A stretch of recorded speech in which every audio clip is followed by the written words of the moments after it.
Hello, ladies and gentlemen, and welcome to the final week of our regular playoffs here in the 4th Division, here in the Balance League. I am joined by the wonderful Masked Swan, who I'm sure I will refer to as many different things that is not his name throughout this cast. And we're going to be watching the two top teams who haven't got the chance to play yet play a matchup for the first place position. Absolutely. These are two teams that are really pushing the boundaries, trying to get those spots and actually move up through divisions. We've got Built by Us Academy facing off against Wider and the Wards. So, I mean, it's going to be Wilder, rather. Well, not Wider. I thought it was Wilder. It doesn't matter. We're in pick and ban phase. Let's just go straight into this and see what they ban. I imagine the big priority picks are going to be going. The first one, that's not one of them. I was expecting August to go first, or a Thresh, because one of the players here is literally called Thresh Princess. So, I mean, makes sense, right? Nah. You got to get rid of the big rock, because how can you play against an ult that is basically undodgeable? You know, he's fast. You can't QSS the knockup anymore. You got to get out of there. And honestly, if you're playing against Wilder in the Wards, you got to get rid of Wilder. Like they're just Wards, right? Who needs the vision if there's no one to punish? You know, so you got to target Wilder. Wilder definitely does have one of the wider champion pools. Plays a lot of different, so it's going to be important. Their most play currently is Zac, followed by Jin. So this man can play it all, apparently. So the bans coming through. These are actually all target bans towards the top laner. Two of these are target towards the top laner of Wilder and the Wards. Organized has played a lot of Urgot. It's actually their most played champion, so I'm not too surprised to see that coming out. The Aatrox is obviously a counter ban over onto that side. Seraphine is the most broken champion, and two of the players over on Built by Us Academy do play as there. Kai, their mid laner, and Thresh Princess can both play that, so we're just seeing where they're going. They're hovering this gangplank. I didn't really see a huge amount of gangplank, but I'm surprised they're just blind picking a top laner here in a spot where the Organized can literally just counter pick and they don't give out any more information. Poppy doesn't also really represent a team comp at the moment, so interesting start by Built by Us Academy on the blue side, but hey, they're the team that's undefeated so far, so they know what they're doing. Yeah, so generally you want to take some sort of priority power pick in your first position, preferably with a large amount of flexibility. That way you're able to move throughout the draft without really pinching yourself. Not sure how I feel.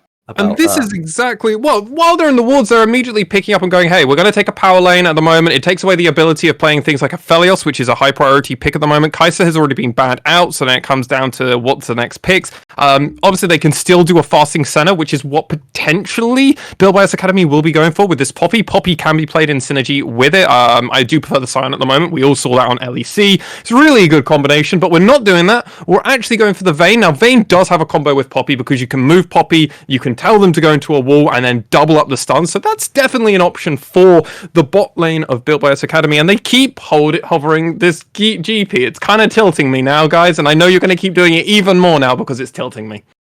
Yeah, the unfortunate thing so far is that they don't have any, I was going to say, guaranteed engage, but they do pick up the Rel, which is going to allow a little bit more of that, but you've got to be careful of the Thresh Rel interactions, given engaging into Flay can be very dangerous, especially given if you attempt to engage on the Jinx. Otherwise, you do have Lantern as a peeling tool as well as those Flame Chompers. So not the easiest matchup to engage on, but we'll have to see how well Thresh Princess can end up playing that one out into Thresh. Maybe the knowledge will come through, and this is a secret pocket pick counter we're not aware of, or at least I'm not aware of. It is their second most played champion at the moment in the season, so I would say they probably are relatively comfortable. Obviously, Thresh is far above beyond everything else, then Rel, then Seraphine, then Alistar. So they're playing a lot of the hyper meta stuff at the moment. Yeah, in terms of the meta that we haven't really spoken too much about here, interesting to see that Camille got banned out with Poppy pick. That kind of makes me think the possibility of Poppy jungle might be on the cards. Given this top lane focus, despite the Poppy pick, which I would definitely be excited to see. Would love to see myself a little bit of Poppy jungle Dark Harvest potentially. That'd be quite fun to see. But usually we do expect this to be the top lane, and I feel like it can do okay into the Volibear. Yeah, it could be absolutely fine into Volibear. It's not an ideal matchup. Thankfully, Poppy's passive does make that lane a lot more, it's just significantly easier to deal with because of the poke that can come out, so you can at least respond back with the passive. With the shield that comes over the top, you can kind of trade effectively with Volibear and even sometimes get profitable trades. It will depend on if they go Grasp, which is what I assume they'll go on Poppy, which is typically standard. two bans did come through from Built by Us Academy while we were doing that discussion, and that's Ari and Ivan coming through, which is really surprising because obviously Ivan has dropped off an absolute cliff in professional play since the nerfs came through. Top Ivan just isn't viable anymore, and Jungle Ivan has definitely dropped out of popularity. Orianna was first, has been open, so there is now the opportunity for the counter pick. Now, it's not super easy to counter pick an Orianna because, hey, she's a control mage, she doesn't want to get into pressure. There's a few options here. Echo, LeBlanc, Irelia. That was the picks from Wilder and the Wards. Ori is like their third or fourth most played champion, so that falls in line. Nara is being picked up to go against this Volibear, so it is the jungle, like you suggested, and now the mid laner of Built by Us Academy gets to pick. Malzahar said most pick, then it's that Syndra, and then it's the Seraphine and Victor, so we're going to be seeing a control lane mid lane. Yeah, given the current composition, you've got to pick magic damage. Your full AD and Volibear's already been picked up. If you do attempt to go AD in this current situation, we've still got Rammus on the cards, given jungle hasn't been picked yet. So the physical damage isn't going to be an option for the mid lane matchup. Given jungle, that there aren't that many great options you can play into the Poppy. Off the top of my head, I'm thinking... all of the meta junglers are good against Poppy in the jungle. No, not that, but it is Wilder's most played champion, so he is going to preference towards that Zac that he has the most games, his favourite, maybe even arguably a mascot for himself. We wait into this pick and ban phase as the players will swap around, get into their designated lane, and I'm surprised by the Galio that came out. While it's not awful against this composition, it doesn't have a great deal of combo, similar to like a Camille. Everybody knows Camille Galio. You just get someone in the box, you're guaranteed to get the Hero's Entrance knockup. We don't really have that kind of engage or preference. Poppy does an okay job of doing that. Hilariously, actually, Wilder's pick of the Zac is far better at doing this job than Poppy is, because Zac can jump into the middle and you immediately ult with Galio. You can catch people out with the CC chain you can get from Zac. You don't really get that with Poppy unless you happen to stun somebody against a wall. Going to be very difficult, but Built by Us Academy are kind of the favourites from what we've been told before we came into this match. Yeah, Built by Us Academy, as we said before, the team that's currently sitting on a flawless record, no current losses, as opposed to Wild and the Wards, who are currently lacking in the one-win department. Just something I think that might as well be noted here is the way that these champions do interact with each other. The Zac pick is kind of forced by the rest of their draft in terms of they don't actually have that many good Orianna ball delivery systems. If you look at the current composition of Wilder and the Wards, you've got Volibear running at someone, you've got Thresh lanterning and maybe taking the death sentence in. So the Zac is kind of forced to make this work, but given the fact that we do have the Poppy, who does have the steadfast presence, it's a little bit difficult to set up multi-man shockwaves. On the other side, we do have this Rel pick, which can be a much better engage tool for the Galio to follow up over the top. So we have two essentially team fight combo compositions, but I feel like there's a much easier degree of execution here for the blue side. Yeah, I would agree with you on that. I really would have preferred to just see a Skana or an Udia pick from Wilder at the end there. I think Wilder and the Wards, they could have gone for one of the two most picked, most prioritized jungle champions. Obviously, I'm not super aware on Wilder if they play on an alt account and they maybe practice the super meta champions, but they're really easy to play. Like, I'll be honest, as someone that is a support main who has a pocket Udia is so easy. So easy to play. It really allows you to play an Orianna composition because you can just go faster than everyone. Normally the response is you have to find a dash and engage, a jump like a Zac, or you can just go really fast. And with Chem Tank, you can go really fast. Yeah, it definitely allows you to have a lot of early game power, in my opinion, with Yuda. You are essentially the fastest clearing jungler in the game. Obviously, the jungle XP did get nerfed slightly, but still being able to clear significantly faster than anyone else is going to give you level advantage. She also has the best early objective control in the game, thanks to being up in levels. And in that regard, usually is able to get a monopoly on the first two dragons, regardless of enemy composition in terms of the jungle matchup.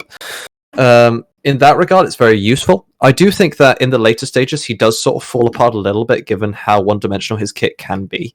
If he's playing against a composition with high CC, it can be quite difficult to pilot. And in my opinion, I'm actually not sure that the Udyr pick would have been particularly effective when you think of the mid to late game stages when you're forced to play into these large zone control champions like the Galio, like the Rel, and you do have obviously the Vayne Condemn as well. So even the carry you would normally be looking to stun does have a way of knocking you back. It can be a little bit harder to pilot, which might be why this Zac pick did end up coming through. But you could definitely have a very powerful early game, and given the fact you do have Volibear on the top side, one of the best early game top laners in the game, there are definitely opportunities to dive this Gnar when he is in mini form if you did elect to go for the Udyr pick. If you don't want the downside with that, you just put the Skarner. You just press R, you just do your farm, do it clear twice through, and then you'll have just 6, and you can just press R on anybody on the enemy side and probably get the kill there. Yeah, it's annoying if you're having to press R and get the Gnar, but hey, if he's still mini Gnar, it's actually a pretty good spot to be in. He's very squishy. You can get the Galio, meaning they've got absolutely zero follow-up engage or taunt. You could just absolutely remove him depending on the build that Kai decides to go for. And Vayne, obviously, you just press R and she's dead. Or you're forcing them to go into a QSS, which is great because that's negative economy, which is just only going to help the rest of your team find more opportunities to keep the game going in a direction that they're happy with, whether that's playing around objectives, whether that's going around and doing anything else. Yep, so we're going to be loading up into the game here. We're going to have to synchronize all of our cameras, so we'll be doing that now in a couple of seconds. So apologies for any delays here on the broadcast.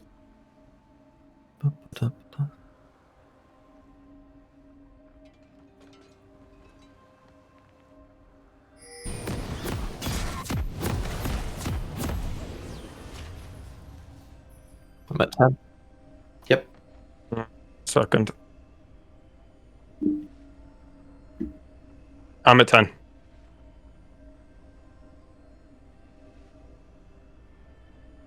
Right, apologies for the delay as usual, but we are here onto the Rift for the very first game of this series between Built by Us Academy and Wilder and the Wards.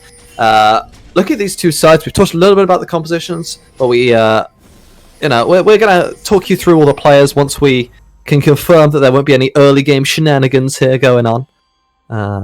Looks like we're just going to be seeing some 5-point defenses from both sides. So just running down the list of the players here for a moment. We got, on the side of Built by Us Academy, we've got Robert Dobber in the top lane, very squishy in the jungle. We got Kaiser Kai here in the mid lane. We got Jean in the AD carry position. And Thresh Princess, because I am not going to be able to say that correctly throughout the broadcast if I keep saying Thwesh. On the other side of the Rift, we got Wilder and the Wards. We got Organized Crisis in the top lane, Mr. Wilder, the leader of the team, in the jungle. We got Coco is bad in the mid lane. Resting Zeus will be piloting AD carry, and in the spot position we have Dark Weep. Or is it Sits Dark Weep? Is that 5 and S? Are they sittings with themselves? Wait, how does that work? Is it a Dark Weeb that's sitting on their own, or is it Weebs in a dark room sitting alone? I like to imagine like a circle of them, just piloting around like a copy of Nisekoi. That's like my dream. It's just, they're just sitting there with like a shining beacon of light on top of like, that, and they're just crying about like the last couple of chapters. Anyway,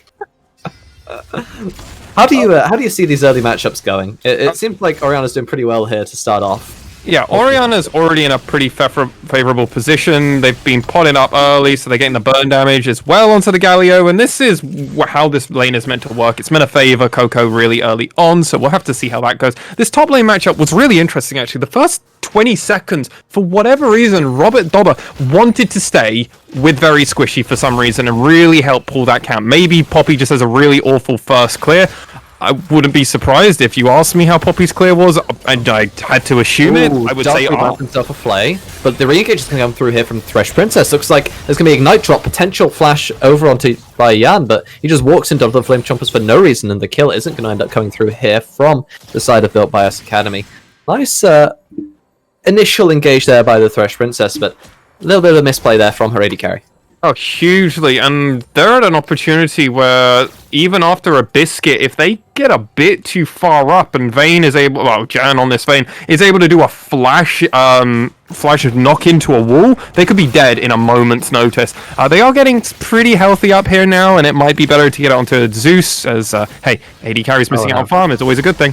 Oh, Karakai finds a nice little engage here onto Coco's bad. Don't think he's going to have the damage all on his own, especially with the phase rush proc. The Orion's going to be happy to just walk away. That is a nice little trade. Meanwhile, on the top side, Organized Crisis gets himself a couple of slaps there onto Robert Dobber, but he'll happily walk away with a nice little jump. Re-engage happening here in the mid side. Both mid laners forced to burn flash, but we're in a situation now where the Oriona has no flash, Poppy is hovering nearby, and there's no real way to push the wave with no mana. Coco actually pulled the flash there. It was more pre... The engage is going to happen here. Darkweep has no flash from the earlier play. This might be dangerous. Lantern does come in, but I feel like an engage here is going to be powerful for the blue side. The teleport is coming to potentially answer this play. Very squishy now being the one who's low health. Thankfully, Coco is here with mana this time around. But the counter TP coming in here from the side of Kaiko. I think it already happened here. Massive 3-man taunt. That might be all that he's going to need. The Zac is impassive, but that's going to be more than enough for First Blood to come down for Jan. Now a TP from Organized Crisis. We might be looking at a 5-man bot side. Looks like Coco is going to be able to pick at least one up. No, not quite yet. Wilder, low HP, gets out without his passive. That's going to be a kill here for Crisis. Engagement from Robert Dobbert, who's decided to teleport in. It is the 5-man, boys. Here we go. It's 3 kills to 1 so far picked up. Kaokai going to land the taunt, but going to die to the auto attacks that were triggered by the taunt. And then another kill is going to come over here for a double for Robert Dobbert. That's going to be a 5 for 2 situation. And my god, that's early excitement here in this game. Extended ace as well, may I add. What were we fighting over?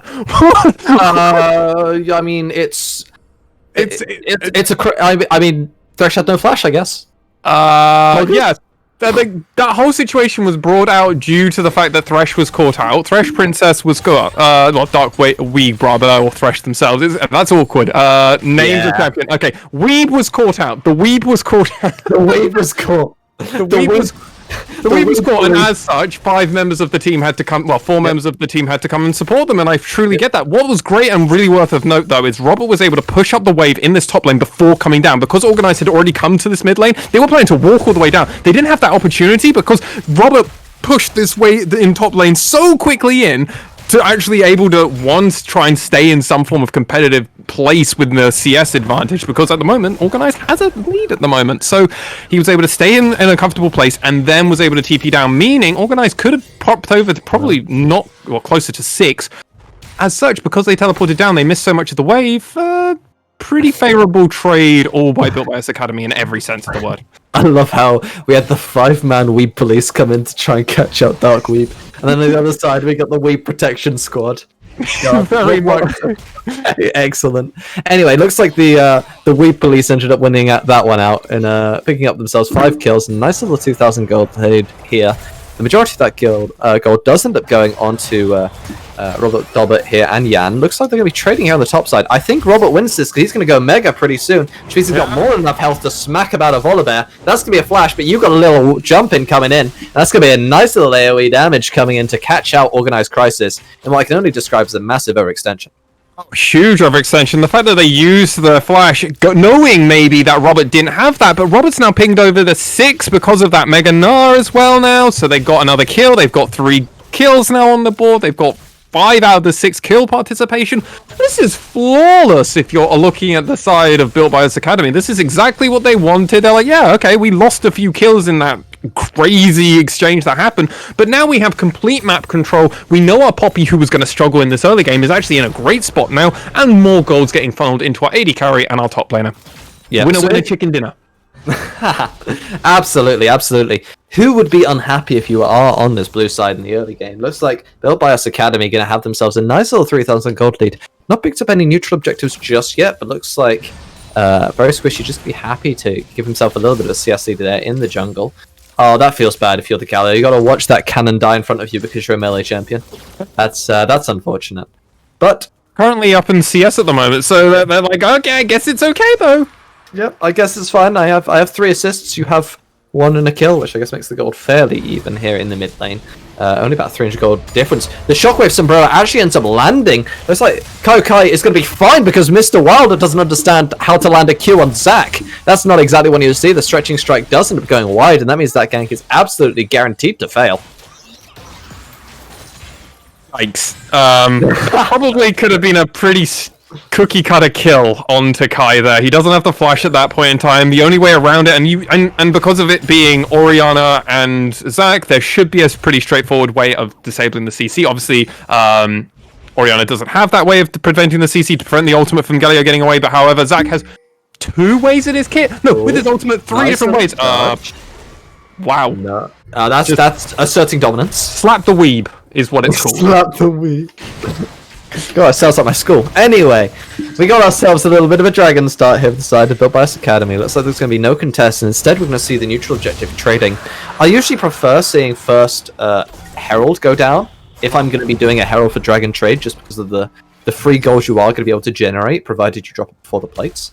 We're going to have to wait and see, though, whether or not that Herald is really used for something proactive here, though, in this game. Yeah, Wilded was able to pick that, so at least they get a trade in some form. However, this is partly still a remnant that we're still experiencing from that 5 versus 2 trade that has happened in this bot lane really early on. They were fighting over trying to get the weeb, protect the weeb, or save the weeb, or kill the weeb, whatever you want. It doesn't matter. Oh, huge combo coming out. Yeah, nice little engage here from Kaiser Kai, but he doesn't really have any items, so no massive damage going to come through. Good little death sentence here onto Thresh Princess. She's going to be in a little bit of trouble, and that looks like, even though we're staying in rocket form for no reason, instead of minigun, Resting Zeus is absolutely going to pick that one up for free. Who needs to change guns when you've got your Poppy nearby? Wait, that's the enemy team. Yeah, don't worry about it. Attack speed overrated. Anyway, we got Organized Crisis going to engage here on Robert for a little bit. Doesn't look like the jump was up there for the mini Narb. He's going to be absolutely fine. Going to sustain up thanks to the enraging that will come through, the passive changeover. And Mr. Wild has found himself a little bit of a ways into bot side, using that control ward to make sure there was no vision. And I feel like this could be a so many of his camps are up. Wilder, why are you doing this? Half of your jungle is up. Just take your jungle, you greedy man. You have literally all of your top side and wolves up. Why are you standing there? You're not going to get anything. You just saw them get Thresh Princess. Leave them. Right, mate? I know it's greed, but don't. He's asserting dominance. You don't understand. And also a full wave clear just behind Poppy are very squishy. Like that just sounds like negative EV, mate. Zac looks a little bit like a combination of Mr. Fantastic and Shrek. That's all I'm saying. And you know, is there anything more scary than that? If you see that wander into your lane, I don't think so. I think that's pretty scary. So I agree. I can't disagree. I can't disagree with that. From a macro perspective, absolutely not beneficial for Mr. Wilder to be there. But from a psychological standpoint, you know, they're messed up now. You know, you can't see that man and think normally. It's not possible. So Mr. Wilder asserting dominance there in the bot lane, which his dominance assertion is going to mean he's down 16 CS in the jungle matchup. But worth. Anyway, on the subject of CS, very squishy, happily going to take away the wolves and the rest of the bot side from Mr. Wilder.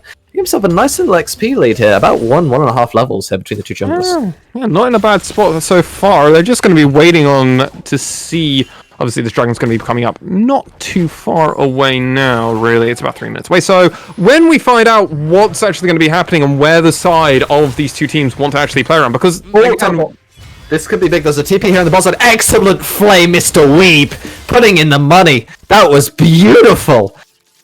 Wow, flaying the heroic charge there from Very Squishy, which forces essentially the teleport was used there from Kaiser Kai and the flash burn from Very Squishy for literally nothing except for the flash from Zeus.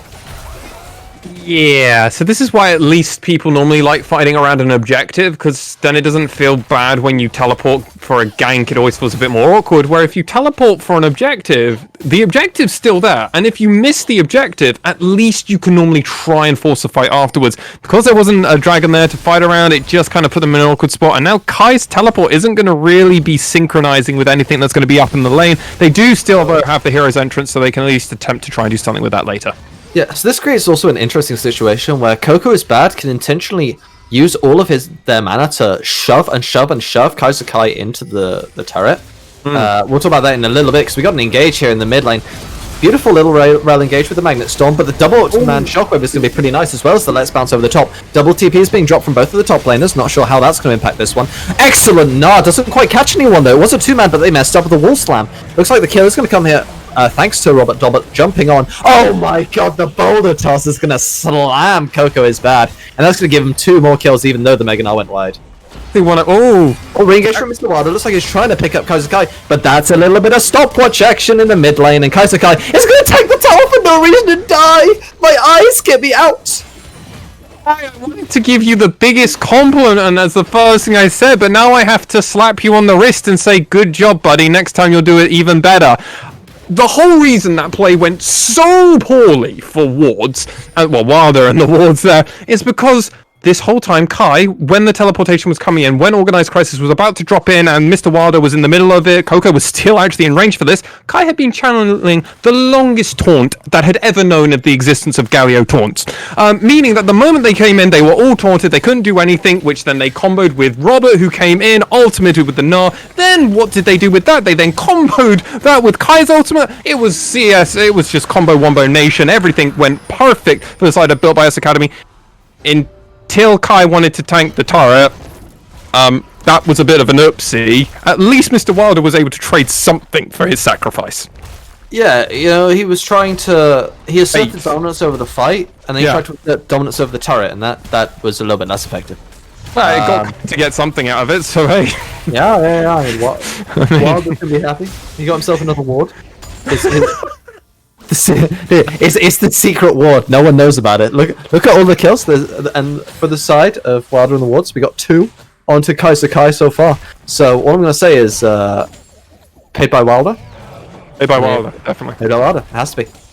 Anyway, going into... Now that we've seen the second Dragon drop, we need to talk a little bit about what this means for the game, or we can just watch Organized Crisis get caught thanks to Stride Break and Gnar. And Michael, I actually think he might be in a lot of trouble. I was kind of overestimating the damage that would come through, but the Steadfast Presence isn't even needed. It's just a heroic charge into a little ground slam from Very Squishy, and that's a free kill for the Poppy.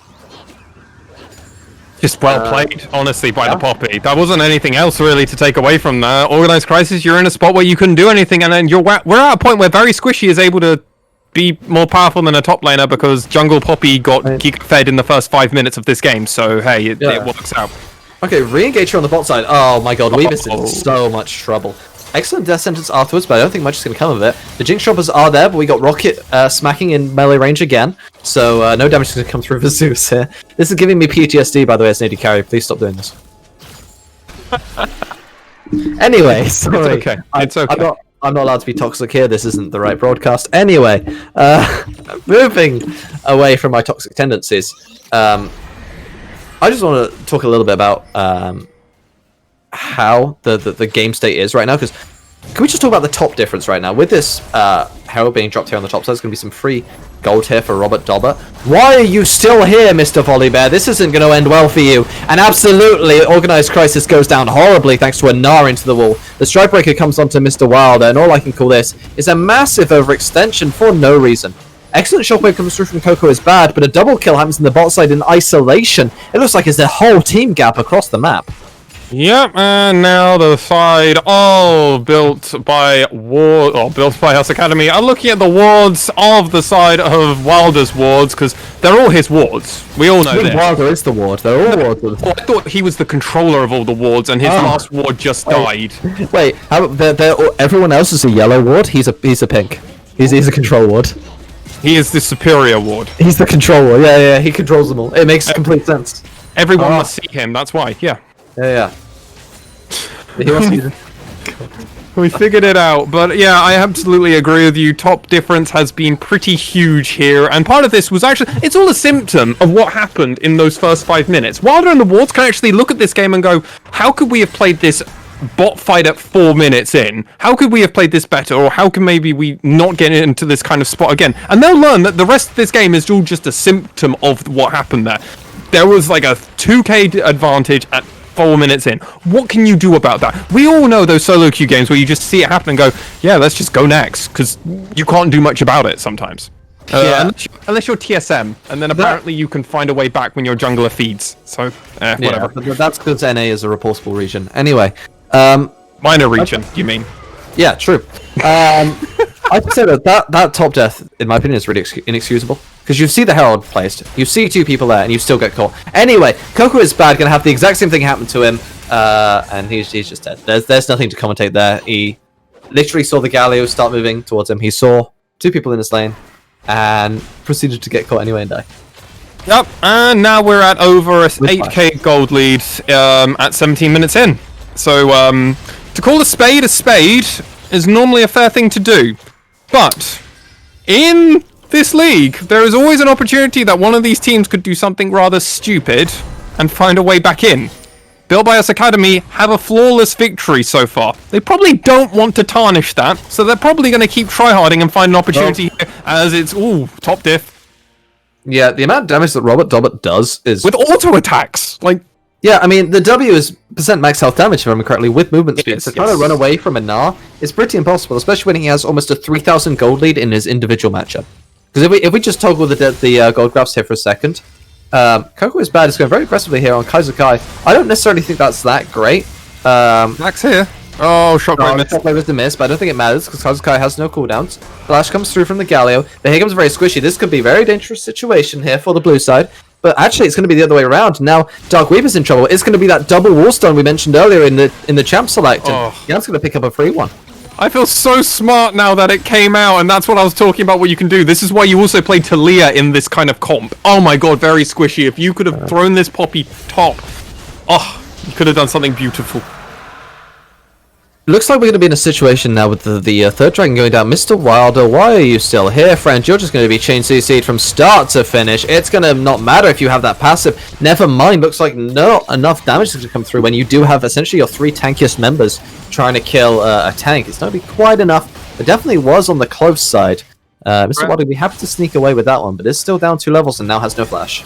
Yeah, Wilder's, his wards did come and protect and save him, but Ninja is here. No, excellent! No! It's the Magnet Storm, and there's the heroic entrance over the top with a massive shield of Duran taunt. It's all over, boys. That's a 3-man opportunity engaged there from Robert Dobbert with the one-row combo is going to catch 2 kills, and that's pretty much all she wrote off of that one.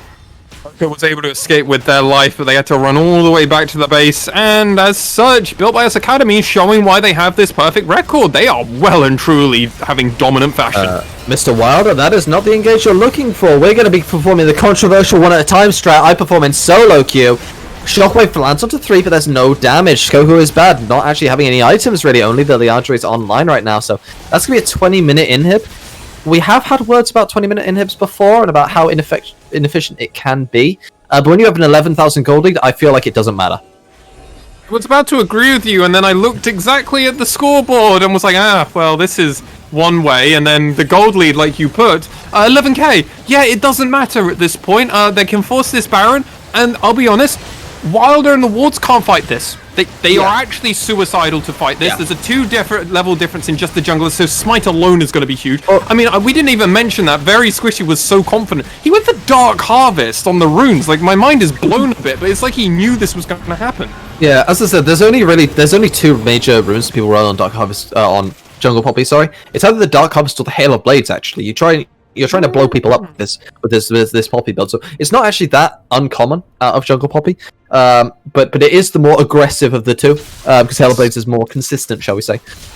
Just because you don't get as many items. Hail of Blades. Yeah, you don't get as much gold, so you can't really abuse tank items as easily. So you want to just snowball with using her base damage to pop people, and it can be quite effective.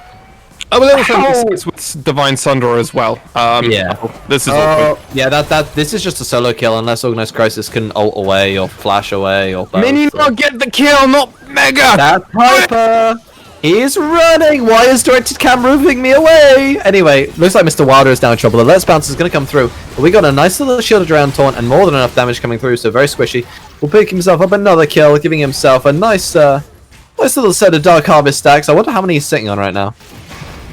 Ooh, actually, that's a good point. He's on 12. 12 at the moment. I didn't even need to commentate this. It's more than enough damage coming through for Jan to pick himself up another kill as well as one for Kaiser Kai. And even though he was, contracted by Mr. Wilder, it ain't going to be enough where you're going to get one when you need to contract at least 3 players in this current matchup, because this is looking like a massive blowout going into playoffs. These are meant to be the 2 top teams, and all I'm going to say is Built by Us Academy definitely cementing themselves as favourites moving into Game 2 in this series. This is it. It's a series. It's not a marathon. It's not sprint. It's not going to matter. No matter what you try and do on the red side here, the chain CC is way too strong and you have no damage. Westing's keeping himself in rocket form in every stage of the game. He's not going to be able to do anything at this point. It's a 17,000 gold lead by the end of the game, and this one was an absolute blowout here from the side of Built by Us Academy. 22 minutes and 52 seconds. What a performance by Built by Us Academy in their first game against Wilder and the Wars, our second place team in this league. And overall, pretty impressive showing by both these teams, but one of them was a clear victor. And it all stemmed from that fight in 4 minutes. Wild. The thing that has to be noted here as well is these are guaranteed to be the first and second place teams. There is no way for them to fall below. So this is your top 2. This is your definitive top 2 that will be in the league. They will be picking their decisions on the outcome of this match, on who gets seeding to pick which on one side selection, I believe, in the finals, if these two do face against each other. But more importantly, the 3rd and 4th place team, right? Yeah, and I'm going to be honest with you. If Built by Us Academy is playing like this, I don't think it matters who they pick. I think they're just going to smash anyone, but we got to see whether they can continue it into Game 2. I believe we're going to be taking a short break. Wilder and the Wards, we're going to have to see what they can come up with, whether they can come up with some sort of fancy picks in draft, or if there's going to be some sort of mental switch flipped after this blowout. But, I mean, we'll see you all in a couple of minutes, and hopefully we got a more competitive game next time around.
Hello, ladies and gentlemen, and welcome back to what I can only describe as hopefully an exciting game 2.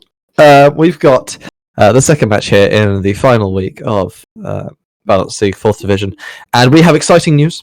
We have got a substitute coming through here in this game. After such a close series, Built by Us Academy have decided that they need to bring in their superstar jungler to help carry themselves to that second win, to potentially win in this series. I have some exciting news. He's currently sitting at bronze 1 in the solo queues, and hopefully he'll be able to hard gap Mr. Wilder just like in the last game. I've been looking over their name, and I'm pretty sure the way you're meant to pronounce it is I'm Moke. So meaning it's that they're monkey. They're a monkey. I'm a monkey. That might be why he's bronze 1.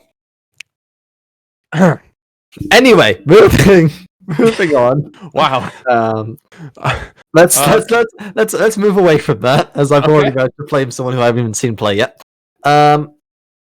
We need to talk a little bit about the standings. Yes. Both, as we said before, this game is deciding the first place contender. Who, given the fact we are going into playoffs next week, I should explain the playoffs format a little bit.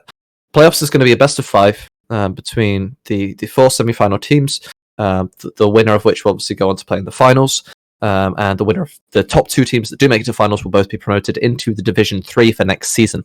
And obviously the winner will get a little bit of a cash prize, a little bit of Bitcoin into their back pockets, so they'll be pretty happy about that. As I said, both these teams have already qualified. This is the matchup for that first place position. And if you do end up coming in first place in the regular season, you get to select your opponent for the semi-finals.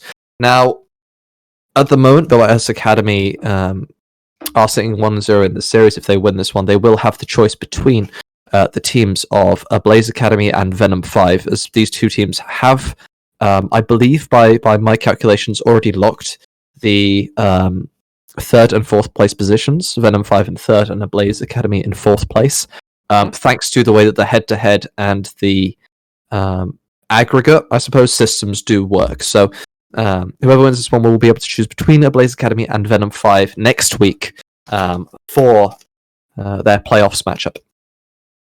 Well, I think it's fair to say that from the performance that we saw by Built by Us Academy, hemorrhaging somewhat back onto what you said previously at the end of that one, if whoever they have to play, I think they're going to be pretty confident in that they can beat, because they looked very dominant in that first game. Yeah, we have to remember that Built by Us Academy have already beaten all of these teams. They're currently flawless. To my knowledge, they haven't. I don't know if they can drop a game. They've dropped a few games here and there, but they haven't dropped a series yet. Yeah, no. They've won every single series so far, sitting, I believe, 5-0, 6-0, somewhere on that. 5-0. Yeah, this will be 6-0 if they are able to overcome Wilder and the Wards. Yeah. Yep, which they obviously will have to do one more time here. Currently, up that 1-0 in this series. I believe that the players, at least, are starting to get ready. So I think we might be ready to go into Champ Select. Is there any sort of picks that you want to see banned away here after watching that last game? Well, I'm Monkey is an Udyr player. So, I want to see Udyr. I'd like to see an Olaf. I'd like to see some meta junglers, please. I really like the meta. I'm actually a huge fan of the meta junglers because one of my off roles, my main role is support, but then I have 2 off roles, and that's mid and jungle. And I really like playing all of the meta junglers at the moment. Call me the worst type of person because I'm a meta slave, but I like winning. I like to win. Winning makes me feel good. Sue me for wanting to be a winner. We're in the pick and ban phase. We've got a few bans coming out, and it's a repeat ban so far by Built by Us Academy. That Hecarim and that Malphite banned again. Yeah, but look at the other bans. We got 3 entirely new bans: the Rel, the Gnar, and the Vayne all being banned away. And that begs the question as to how this will affect the next sort of set of picks, because that does mean 3 meta, or rather comfort picks here for the side of Built by Us Academy have been left through. After all, these 3 champions being allowed and open. I have to wonder about the Thresh priority here, given the fact that both the supports do seem to like to play that champion. Yeah, it's their most played champion for both of them. While they're in the wars, they can get away because Weeb's arguably most played champion is that Gragas. But you know what? It's been open, which I'd be very surprised if Built by Us Academy don't take. Seraphine made it through this draft. She is so strong in 3 different roles that are up, and they play her in 2 different roles. Kai and Thresh Princess do both play her. I'd love to see them lock in the Seraphine in here, because then they can have the flexibility to be very open in which direction they want to take it, and it works really nicely with Saya. So it's an obvious pick. They might go in a different direction. We'll have to see. That Thresh is still open, like you said. Yeah, the Kai'Sa Xayah match was a very interesting one in regards to the fact that Kai'Sa is pretty much stronger in the early stages. But Xayah can never really do anything aggressively until she hits her 3 items, which is the once she gets herself that Navori Quick Blade with the Essence Reaver and whichever mythic she elects to go for, usually either the Kraken Slayer or the Gale Force. The only problem is that if you do elect to roam when Xayah's already carry, she can never really push up in the 1v1, so she's going to be stuck at her tower pretty much the entire game. And when you've picked something like this Kai'Sa and Shen combination, we might be looking at hard diving this Xayah, which could potentially get punished quite hard if we see something like a Galio come through as well, or potentially a Twisted Fate. Yeah, both these champions are still out. Both these champions are very strong at the moment in professional meta and in solo queue at the moment. So if you're not playing them, maybe consider looking at them. They're definitely mid to high tier if you go by that. I mentioned this for Dark Weeb, and that's where it went. Gragas was the most played champion on their account, so they said, hey, they got the comfort pick, let's go for it. Thresh was picked, obviously, for Fresh Princess, so we can actually just call him Thresh this time, and it's perfectly fine. But what is also been open this time around is Camille hasn't been banned away, Aatrox hasn't been banned away. Now, Wilder and the Wolves will have this opportunity, but they're not going to, because Aatrox was picked, and that's why I was making this point, because that's what the Built by Us Academy can do. And now they can come into the second round of pick and ban and go, well, last time we did Ari into Ivan, let's see if we want to repeat that again, or do we want to go in a slightly different direction? But when I look at these two sides, I feel as though I'm pivoting more towards the blue side composition so far. I do like the fact that we've got a very clear engage tool here with the Gragas. We've got a clear win condition of the playing through bot side using the Shen Global, and on the red side you have basically no guaranteed engage tools and 3 champions that want to do very different things. Given the fact that Xayah likes to kite backwards, Aatrox likes to run forwards, and Thresh kinda can do a little bit of both, but can't do them at the same time. Well, it looks like it's going to be a complete reban from the side of Built by... They're banning everything. All of the champions from last game have been banned away. Well, we only need to see the Poppy ban here come through on the blue side, and we've got everything gone. I mean, it's on the cards. It's definitely a table. Aurelia is a smart ban from the side of Built by Us Academy. It is the third most played champion for Coco. Echo and LeBlanc are their top 2. Now, if you follow the LEC recap, my show that I actually currently produce, you would know that LeBlanc is trash at the moment, and that I hate it with my co-host Milky Zero, who I believe does do some casting occasionally for Valence League. So hey, shout out to Milky Zero. Shout out to Milky.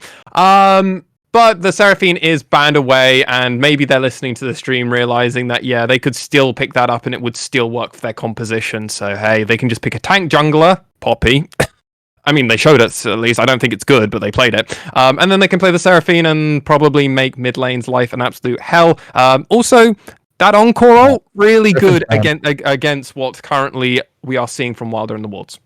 Seraphine is slightly banned, so we're not going to be able to see that. It's banned now. I was making the reason why, if they got it. It's very good for them to ban it. Oh, we got a Moo. Yeah, boy. Let's go.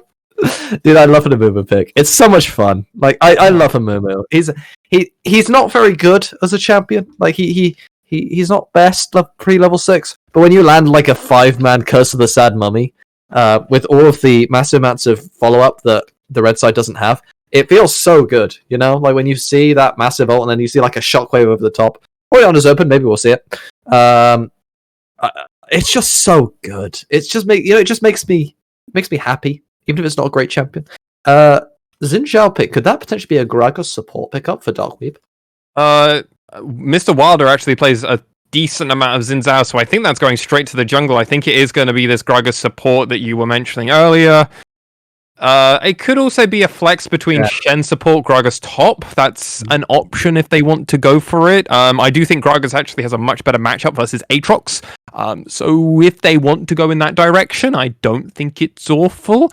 they have flexibility on the assumption that all these players can play all the roles and all the champions. They can figure out something that will work. Vladimir is going to be the last pick, so that's going to be going mid lane. Aatrox top, Thresh support, Xayah AD carry, and a Mumu that you were so excited to see in the jungle for Built by Us Academy. So what I do have to question here, though, is the early game proactive potential here for the red side here, for the side Built by Us Academy, because realistically, the bot lane matchup is, provided they do decide to put this Kai'Sa into the AD carry position, we're waiting for Mr. Wilder to perform his trading.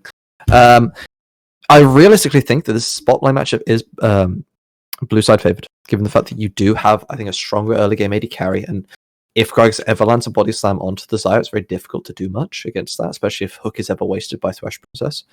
In the mid lane, you should have prio, given the fact you do have Orianna into Vladimir. The range advantage does end up coming through, especially with Corrupting Pop.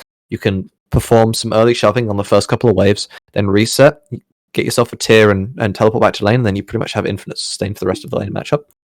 The only matchup where you can argue there might be the ability to gain sort of pressure would be the top side, and you are playing against Xin Zhao, so Xin Zhao has free reign to potentially invade this bot side jungle of the side of Built by Us Academy, and we're going to have to just wait and see whether or not he's able to do that freely, or whether, iMonkey is able to play around that successfully.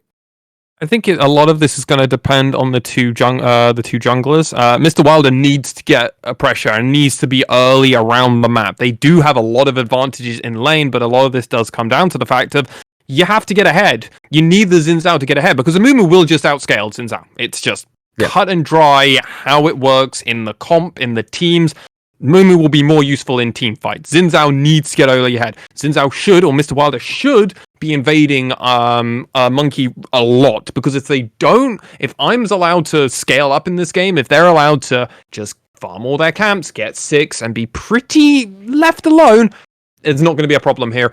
Built by Us Academy had a very strong showing as well. They have got some decent synergy between their champions, but they haven't got any of the crazy stuff like you can see with Thresh and Skarner, which was, again, an option. I'm going to keep calling out Skarner. Guess what, ladies and gentlemen? I might like Skarner. I know, biased caster. I'm sorry. I like a champion. Captain Flowers is the same. Yeah, so Captain Flowers, what are your thoughts on the two compositions in terms of what you're expecting these players to play through? You mentioned obviously the junglers and how important they're going to be in this game. How do you see them really playing out their sort of their early games, and what do you want them to be doing to win the game for their side of this match?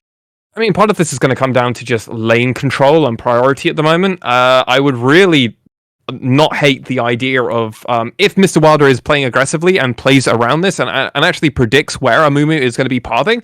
This is actually very straightforward for the side of Wilder and the Wards. They have a lot of opportunities. Vladimir is going to take till level 13 to really get online. Like, it's going to be late into this game. They need to at least get 25 minutes into this game for Vladimir to really start coming online. And that doesn't really work with Aatrox, because Aatrox falls off at around the 2.5, 3 item break point. So they actually have a team comp here that's like, let's scale, except Aatrox doesn't scale, except Aatrox does scale now, because you can basically have a fall off time with Aatrox, but then you re-engage and you actually turn back on again in the mid to late game. You just have this awkward 5-minute period where you're a bit weaker than everybody else, but you have decent lifesteal, so you can kind of get there. Over on the other side, Wild in the Wards, this should be pretty cookie cutter. You've got Gragas, you've got Shen, you've got Orianna, you've got multiple ball carriers, you've got Kai'Sa who can just output a load of damage. I like Blue Side's draft a lot more than Red's, but Red Team were better in the last game, so results-based thinking. Woohoo! The analogy you gave for Aatrox reminds me a lot of Caitlyn of old. When she was this powerful early game champion, but she entered, I believe the technical term was a power hole, where she's as useful as the nipples of a man. And then once she gets to about 3 items, I mean, Cyanide did, why can't I? He did it on a live Riot broadcast. I feel like this is fine. Fair. That was back in 2014, I want to say. Don't quote me. Don't at me. But yeah. I mean, who knows? Maybe this will be the last game you ever get to see me cast in this channel. Anyway, if it is, most of it. Yeah, if it was, I want everyone to refer to me as Grand Poggers from now on, because that's what I want my kids to refer to me as. Right.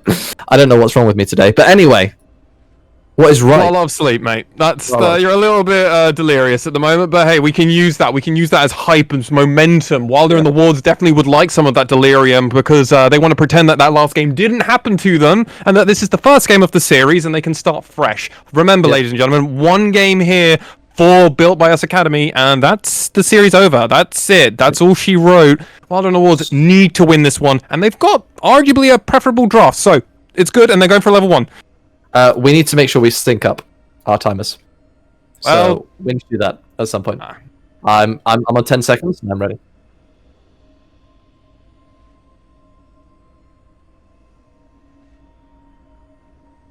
Okay, so it looks like we are now synced up, and thankfully nothing was leaked about the future of this game whatsoever. So I'm not going to bother saying what the player names just yet, because I have a feeling that something might be happening here in this early game. As we see a Wilder and the Wards just sort of bush sitting here in the tri-bush. And here we have the blue team sitting in the tri-bush. They watch as they attempt to slowly maneuver themselves into the enemy red side jungle. They see themselves a bird. Birds of the feather may flock together, but the sire is caught, and the Shadow Dash comes through, and we got a nice little bit of CC, and there will be the AD carry catching out her own opposite number. First blood comes through for Resting Zeus. I don't know why I decided to cast that as David Attenborough, but we got an early first blood here coming through from the side of Wilder and the Wolves, and they're going to be they're going to be very happy to pick that one up. Super early on, nice little kill there for Resting Zeus. That's going to help to propel him into the potential Kraken Slayer or Gale Force buy. Potentially hit that Q power spike a little bit faster than he would otherwise. Yeah, not a terrible spot for them. Really simple dive there. That was just due to Jan just not being particularly far up. They didn't have vision, and as such, because they didn't have the vision, the Shen was allowed to flash taunt and get on top of her. If she just sat in a different spot, that wouldn't be possible. Usually you don't tend to dance during the level against the enemy level 1 invade. I've heard that, we talked about asserting dominance earlier. But that's not the kind of situation where it's particularly effective, especially not when you're trying to assert dominance in a 1v5. Yeah, no, you're not wrong. You're not wrong, but we'll have to see how much that First Blood is able to do, how much they are able to capitalize it. It did go on to Resting Zeus, so that's going to be at least somewhat worthwhile. 400 gold going straight into their pocket. Decent spot, at least. Decent spot, and a better spot than they were in this early game, last game, for the Wilder and the Wards.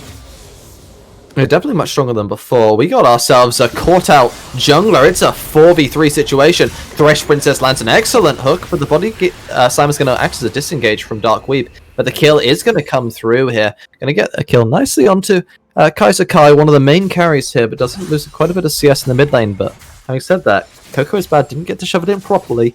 So most of that is going to get caught up here by the Vladimir. So going to be ahead of his enemy laner there.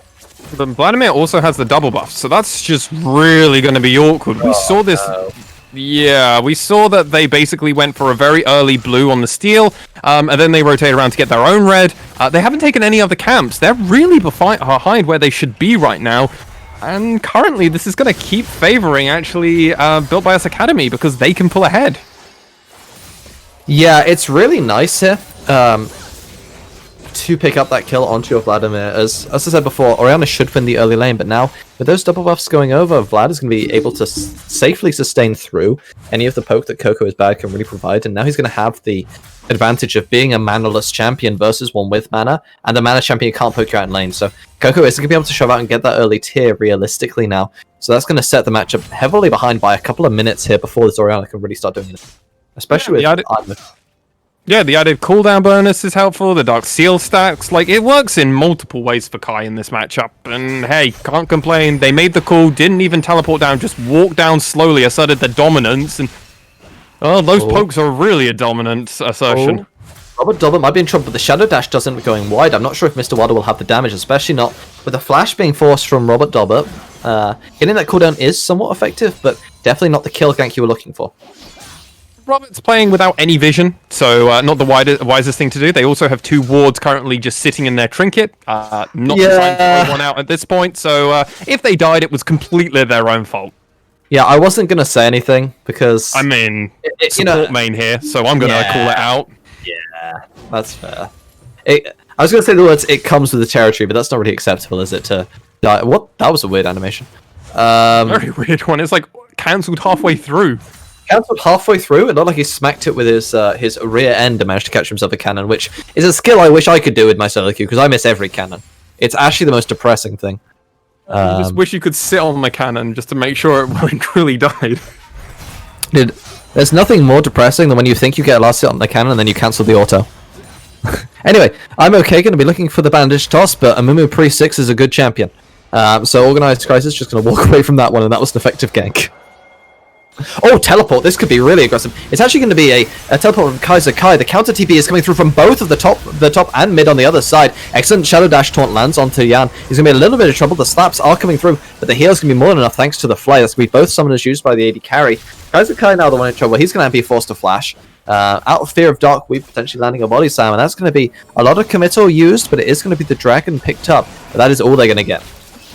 Yeah, Robert's going to be able to at least get a bunch of farm in this top lane, which is going to help him improve the lead that he is getting currently in this top lane CS matchup. And yeah, it's not ideal, but it's first dragon. Yeah, it's infernal, but hey, it could be worse. Nobody died at least, so everybody cleans their hands and moves on. Oh, Gragas was a bit too thick there. Got caught by a minion. Yeah. Yeah. Colonel, my champion's dummy thick. It prevents me from dodging minions. Anyway, Mark Merrill, too strong. Right, so nice little bit of training here in the mid lane. This could be really effective for Coco as bad because he has the shockwave available.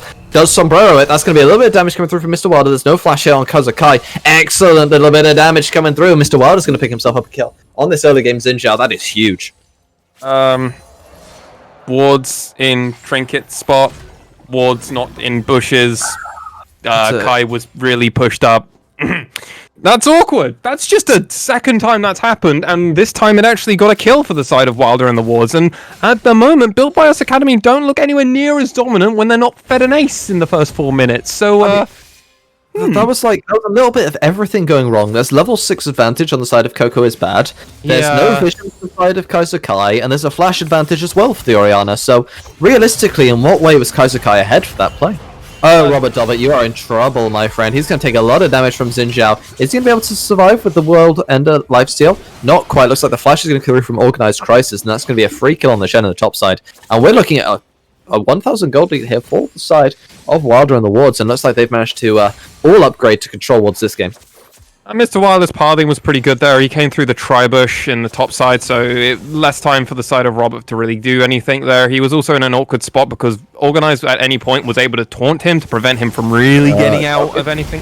Oh, we got ourselves a Stan United, boys, and Jan is looking like he's in a little bit of trouble. Excellent Shadow Dash comes through, so Organized Crisis is going to pick himself up one. Got to be careful with what's happening in the top side. Even though Thresh Princess is going down, we got Mr. Wilder being engaged on by I'm Okay. But looks like he's not going to go for the full play because the Mumu is sadly level 5, and we all know how useful that champion is. Coco is bad, potentially looking for something onto Kaiser Kai, but we do have the Sanguine Pulse still available for the Vladimir, so looks like nothing too exciting going to happen here in the mid lane. 5-1 at the moment. Wilder and the Ward looking good. Okay, it doesn't matter. Luckily, he's able to dodge the Sanguine Pull, but Kaiser Kai barely surviving. That is not that impressive if you can't manage to Sanguine Pull a Shockwave. Nope.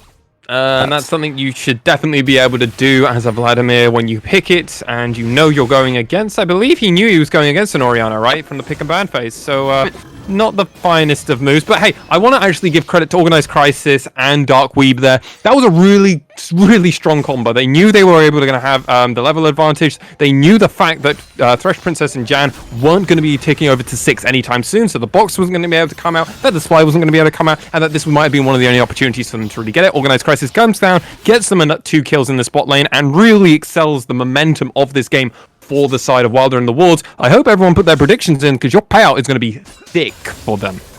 Absolutely. Looking at a nice little 2,000 gold lead here for the side of Wilder and the Wards. Now, given the fact that they have managed to get themselves this gold lead, we need to talk about how they're able to snowball it. They do have Dragon number 1. Thresh Princess is now caught out by Mr. Wilder, but does have the flash available for the Thresh. Looks like an aggressive flash is going to come through, as well as the Killer Instinct. That's going to be more than enough damage. Now Jan's the one's in trouble. Does have the Feather Storm. Is he going to use the Blade Caller afterwards? Not going to get the chance to. Thankfully, there's a flash Body Slam coming through from Darkweave, and that's going to be a nice little pickup for the Gragas. Currently, the kill score 7-1, and I feel like we've seen this, but mirrored in the last game. 4.5k gold lead at the moment. It's nowhere near as perpetual as the last game where we were about at a 6k gold lead at this point. So it's a bit slower, but hey, it's definitely still in the momentum of Wilder and the Wards. And they're looking really, really solid in this game. Wilder has been maybe farming less optimally than you would like to, but hey, 4-1-4. He's dead. Well, 1-4. There we go, Alex. Numbers are hard, aren't they? God. But I'm okay. Hasn't actually done really much of anything in this game. He's been farming relatively effectively for an Amumu, but hasn't actually found many opportunities to get a gank in. And it's been putting his team in some awkward spots because Wilder has just been so much more further ahead. Yeah, absolutely. I need to... obviously, Wilder being significantly more effective than I'm okay on this Amumu in this early stages, but that's kind of what we expect from him, given he is playing the Xin Zhao, which needs to really snowball and play aggressively in this game matchup. I have to ask you this question: do you think we're currently 10 minutes in? We're approaching sort of the second dragon timer here in the next couple of seconds. Do you think Wilder and the Wards are ahead enough with their competition at the moment, or do they need to keep their foot on the gas? Having said, I mean, I guess I don't really get to talk about that because I'm okay going to get engaged. I was just kind of watching this all transpire, and I'm like, what is going on? Why is there a rift? I don't know what's going on. Coco is bad, going to get the Stand United horrible Shadow Dash from Organized, but he's going to be happy to get himself a free kill. The re-engage comes through from Robert. He catches one, looking for a bit more damage. The Death Sentence goes wide, just like my Thresh hooks, but Organized Christ is still in trouble. The Ignite is going to pick up a kill, so that's going to be a shutdown. Doesn't go into Thresh Princess, which isn't ideal, but the Herald does end up slamming, and that's going to get themselves at least 2 tower plates. Huh. So what I was saying well, as you were saying, was it far enough ahead to get there? Answer to your question, currently, no, but stacking this dragon might help them. Absolutely. So the dragon is going to be a very important win condition here for the side of Wilder and the Wards. Given the fact that they do have themselves a Xin Zhao that doesn't scale as well, they are onto several great scaling champions. We gotta see whether we're going to be getting ourselves a Cloud or a Ocean Dragon. It is going to be the Ocean Soul, arguably the most broken one on this current patch. Yes, it really is. I think at least some form of consolation that Wilder and the team can take away from this one is the fact that, well, they didn't have Kai'Sa in that. Resting Zeus was not in that fight that happened in the mid lane.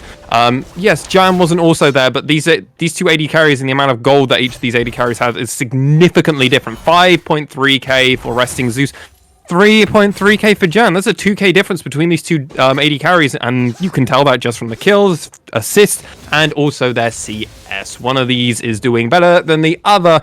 And as such, when they do have their next team fight, if Resting Zeus is able to pick up and help really output a huge amount of that damage with the Acathian Rain, there's always an opportunity for them. To be fair to Wilder and the Wards, given the fact, like the way that last game went, I imagine that they didn't actually realize they had Resting Zeus because of his impact in the last match. So, not surprised to see them not necessarily. Anyway, Organized Christ is going to be forced to flash away from the amazing Amumu gank without ultimate. I'm okay going to land himself, well, not land the banished toss, but going to force the flash, and that's more than enough to put a little bit of pressure here on this Shen in the 1v1. Definitely, I can tell you're not a man that really abused the pre-season Amumu that was rather strong with Bami Cinder. I got abused by it as an AD carry main. I can tell you, I very much enjoyed someone cry on my dead body repeatedly. That might have been me. I've never been burned by tears before. That was a new one. That was sick. It was so good. Yeah, it was. I mean, it was good for you, terrible for me. Oh, the shockwave lands because Sanguine Pool doesn't come through, even though it's off of cooldown. Looks like Kai'Sa Kai going to try and turn it around. That's going to be a Q dissonance combo coming through here from Coco is bad. And why does this man not know how to press W? Not only the W, but he's just playing so far up without any vision. He's only got it on the bot side, and then there's nothing on the top side, which is where Coco came from. Walked in, said, "Hello, Kai, I'm here to kill you again. I'm gonna land a shockwave." By the way, Coco's shockwave there was like pixel perfect. Like he landed it as far away he could for Kai. Got the full knock-in, and all Kai had to do was press W. He went for it. At least Coco's fishing. Like, he's fine. Yeah, I mean, the thing is as well is that it killed the minion wave, so Kaiser Kai ended up taking at least one tower shot there, which obviously helps to contribute towards damage, but it's one of those things where, do you care that much about your Sanguine Pool cooldown that you can't play safe for 20 seconds after using it in exchange for a Shockwave cooldown? I mean, one is 20 seconds, and one is a minute. Like, I am more than happy to trade my Sanguine Pool for Shockwave and then play aggressively in that next 40 seconds. I didn't even bother. Sometimes you just can't do it in time. Sometimes you mess up. These things happen. We know.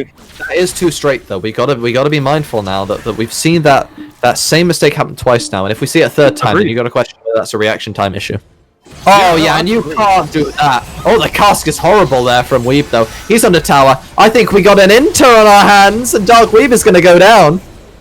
Oh, the Organized Crisis does come through, and that's actually the worst case scenario. They probably would have preferred Dark Weed to just die there and not have Organized Crisis come down, because look, this whole time, Robert's going to just get so much farm and CS and everything else, and this is how this Aatrox is now actually ahead in the gold lead. If you ping over, Mr. Observer Man, British, I think you're in the Observer seat. Thank you, sir. If you can, beautiful British, obviously. If you can ping that over, that's just going to show, like, Crisis doing this is actually put them in a negative spot. Okay. You can not move at all, Kaiser Kai. A little bit of trouble. That's going to be another solo bolo angle. Oh, not quite. It's so close. Coco is bad. Unfortunately, did not have the distance available. I won't blame this time because I don't know if you can cast Sanguine Pool during Everfrost. If you can, then that's 3 straight. Can someone fact check that for me in Twitch chat? I'd really appreciate that. I believe you can, because you can cast Vladimir Pool in most CCs, most other routes like LeBlanc Chain. So I think you can. So I'm going to call it as 3 straight. Also because it adds to my point, and everyone knows even if your information is wrong, if it adds to your point, continue with it. Coco is bad, getting a lot of abuse here. Everfrost is going to go slightly wide here. But I don't think it's going to matter too much. And we've got Dragon on our hands. Yeah, and that's what both these junglers are playing for. The side of while they're in the wards, this is something I said to them. I was like, well, if they're getting nullified in the gold matchup, if Built by Us Academy are able to find opportunities back into this one, another way around this one is going to be through this dragon. We're on the strongest dragon rift. Oh, there's an opportunity here, though. Organized Crisis is all the way in that top lane, and they don't have a TP, they don't have an ult. I'm okay goes in. Nice little cast to disengage to keep Dark Weaver alive. But Wilder is going to be solo diving. He might be in a bit of trouble on his own now. Looks like Robert is going to be attempting to engage. Nice 2-man shockwave catches the backline, but Jan's going to pick up one. That's going to be 2 coming down thanks to Robert. Excellent use of the Sanguine Pool now to dodge a little bit of damage, but it's not going to be enough as Resting Zeus is going to come through. Kaiser Kai ends up going down and... Just take the dragon? Yeah, I hope you can turn around and get the dragon, but looks like, you know, Built by Us Academy, not necessarily having the shot calling god in their jungle this time around to call it, but I'm okay going to be happy to get himself a free dragon. There is no shockwave, so if Coco steals this, I might have to uninstall League myself, but looks like no steal is going to come through, and that's going to be a dragon over to the side of Built by Us Academy. Yeah, that was a little bit ambitious by Kai, I will be honest. I don't hate what they were trying to do, but when they got a bit too low, it's better to just pull off, walk it off. Hey, can't get the extra kills, that's fine. What would have allowed, though, is because Kai would have been able to stay, Robert would have been able to go all the way up to this top lane and actually catch all of this CS and farm that he's been missing. He's not, and I really hope he doesn't use his TP here just to get to this turret, because you're going to lose this turret at some point anyway. If you lose it in the next wave, so be it. It's fine. It's going to go down. You can trade it for something else later. This tower has no value as well, because first tower's already gone. So realistically, it has very little meaning. The only thing it does is it puts a little bit more pressure on the mid lane tower going down. But realistically, your composition has enough wave clear with Xayah that unless Baron is taken, you can't really lose mid tower. Exactly, and eventually once you get a half decent frontline tank, Amumu can stand there with a pool, Vladimir can just AFK go into pool mode, and when your cooldowns are significantly lowered, it's going to be a lot easier to do that. Hey, he has gone for the Night Harvester for that exact reason, so hey, got to think about it. Yeah, I worry a little bit because I thought Robert Dobbett was going to walk into that one, but looks like he's going to survive. Thanks to his sixth sense, and by that I mean Coco is bad randomly sprinting at him, which probably was a little bit of a sign. What is that pathing? Oh, okay. You're playing with fire, Robert. Fresh Princess, where are you going? I don't know what's happening. It looks like someone is going to int, but I don't know who's going to do it first. This is going to be Robert or Thresh Princess. It's one or the other. Or maybe I'm Monkey is going to go in. This could be a big shockwave. 2 on the backline, but a 3-man because the Sad Mummy might be even bigger. I'm okay going to be zoning 3 people out, but it's going to end up going down most likely. Looks like there's going to be a burn down onto Resting Zeus. That's a big kill. But Robert Dobbett is now the one in trouble. Having said that, he's trying to turn it around, but the world end isn't up. So it looks like Yan, with very little health, isn't really able to contribute here. And it's going to be 3 people going down. A triple kill ends up going down to Mr. Wilder, thankfully, with Thresh Princess being the last to fall. And while this play is net positive, you do have Vlad pushing in the bot side. I don't really understand why the side of Built by Us Academy actually went for the fight. You're not meant to go for the fight there. You're meant to just prevent the Herald Wilder and the wards from coming into you at all costs, because you want Kai just to AFK solo side push. Oh no, I've seen this one before. Kaiser Kai just getting sort of ran at. Distance is going to slow him down. He's going to try and turn to a suck. He doesn't have himself the pool up. Looks like he's going to have to flash away using the phase rush. And that's not an ideal side lane play there from the Vladimir into that Orianna.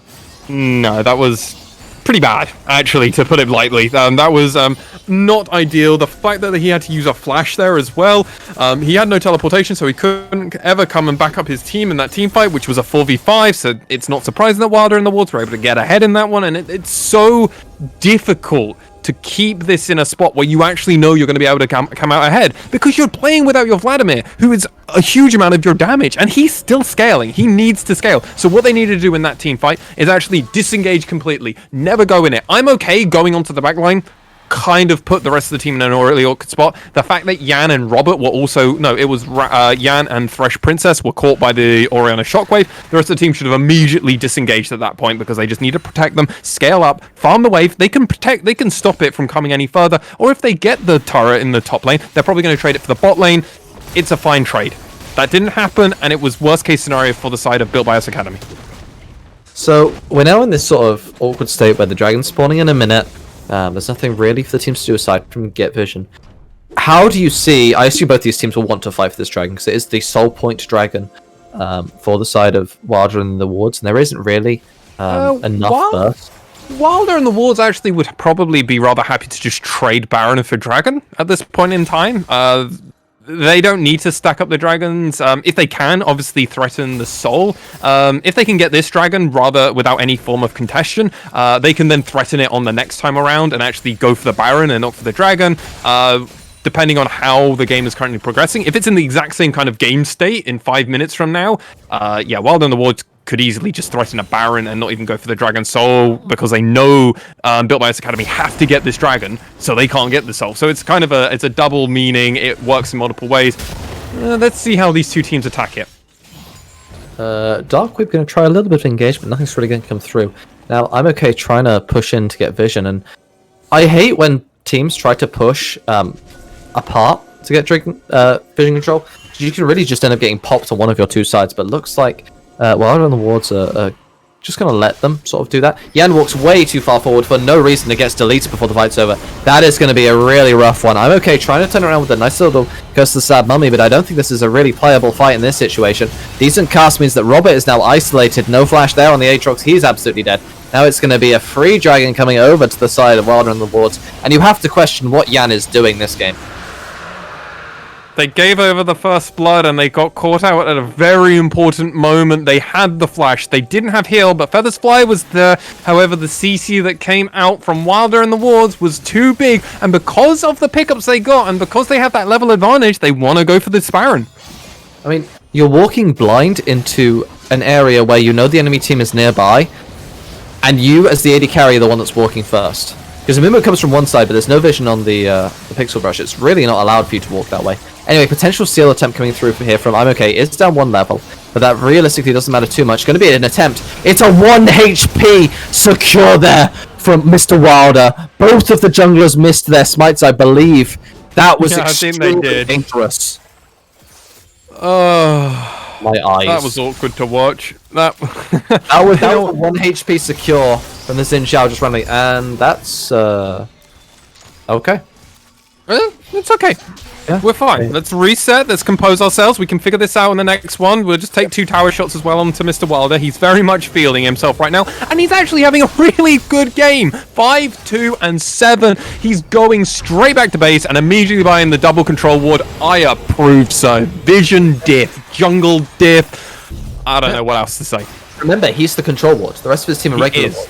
As we discovered last game, yeah, absolutely. Exactly. He needs more of them, you know? Makes sense. Anyway, we're now sitting in a nice little 6,000 gold lead situation. In terms of item spikes, we got a massive gold deficit here between the 2 AD carries. Resting Zeus sitting on his 3rd item just bought. And Jan currently sitting on one and a bit. He's currently gone to the bargain bin, trying to get himself his... Oh my god, he rushed Essence Reaver. What? Why did he do that? Yeah, no, this is very standard. Yeah. Whenever I play Xayah, I've always rushed Kraken Slayer or Gale Force and ran Presence of Mind.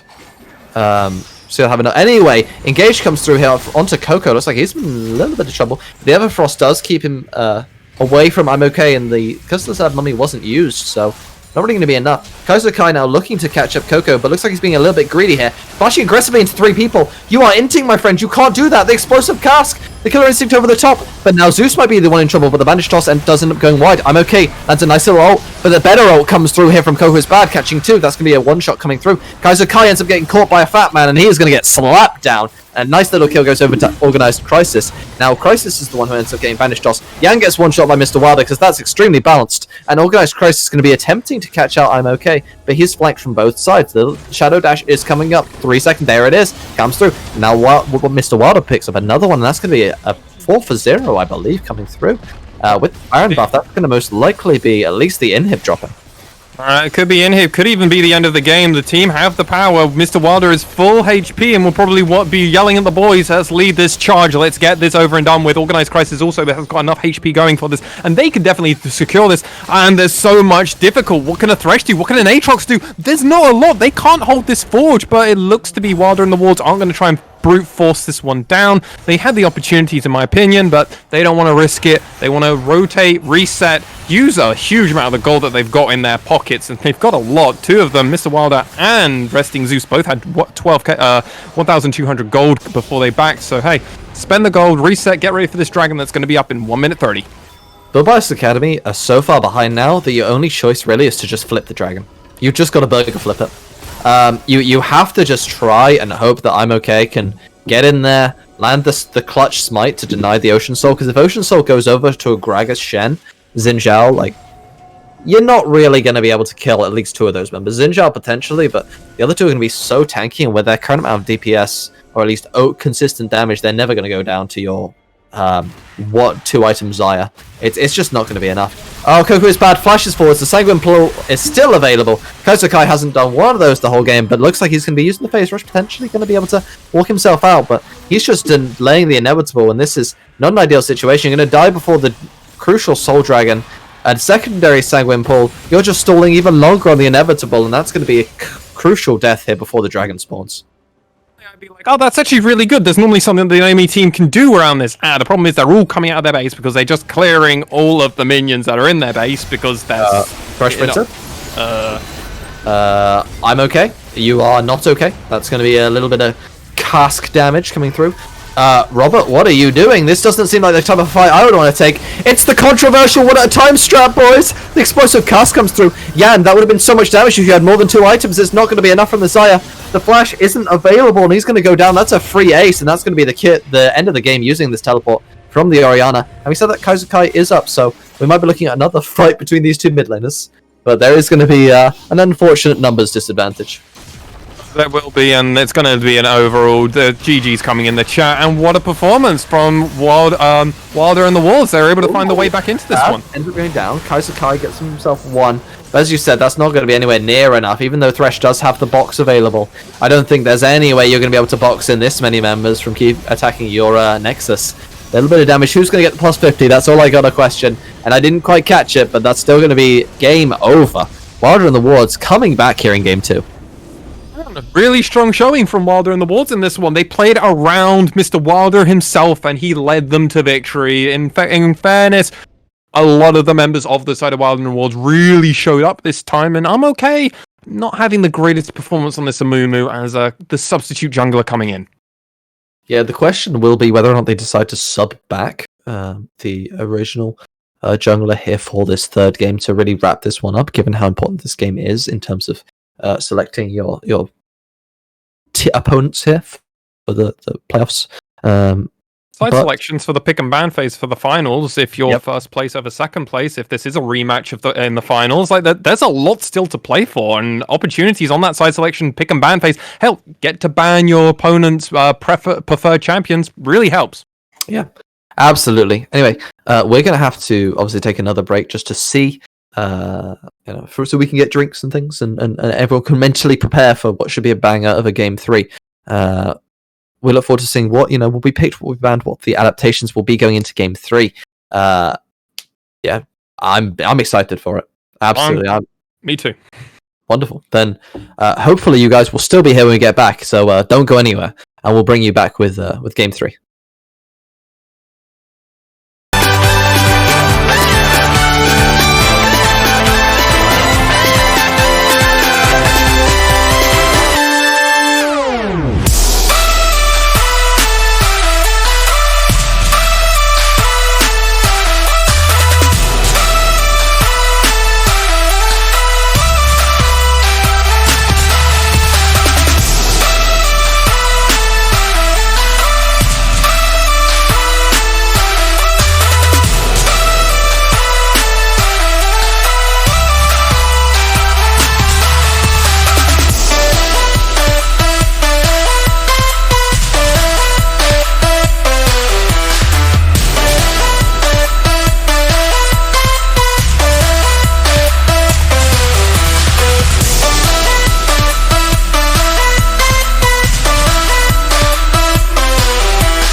Wanna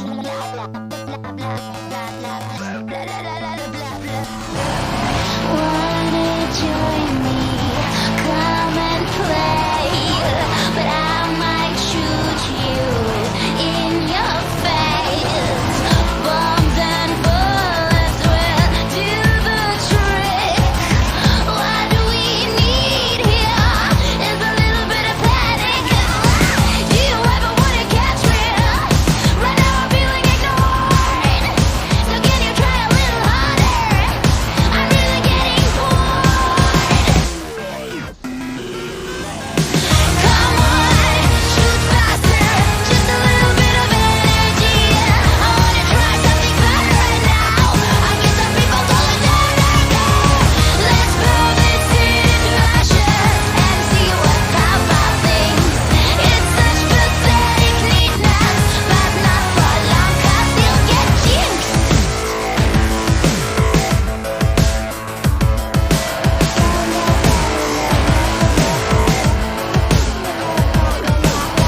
So much better, so much fun. Let's start from scratch and blow up the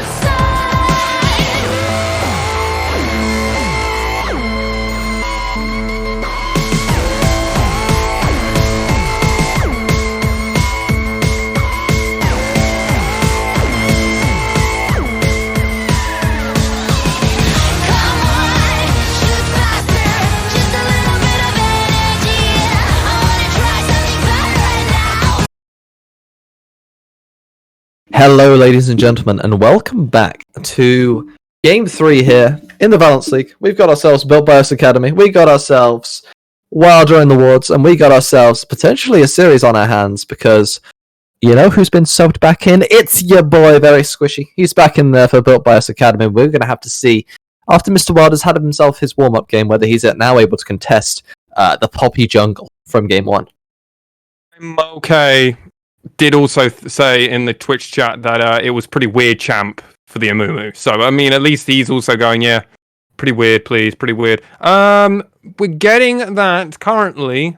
One of the teams need a few more minutes just to get ready before they can go into this game. So that's more than acceptable. While we're waiting for them to get in game, let's talk about the outcome of the game and what it means for the victor, what the rest of the table is looking like. Let's just get some recap in just to really hammer that point home.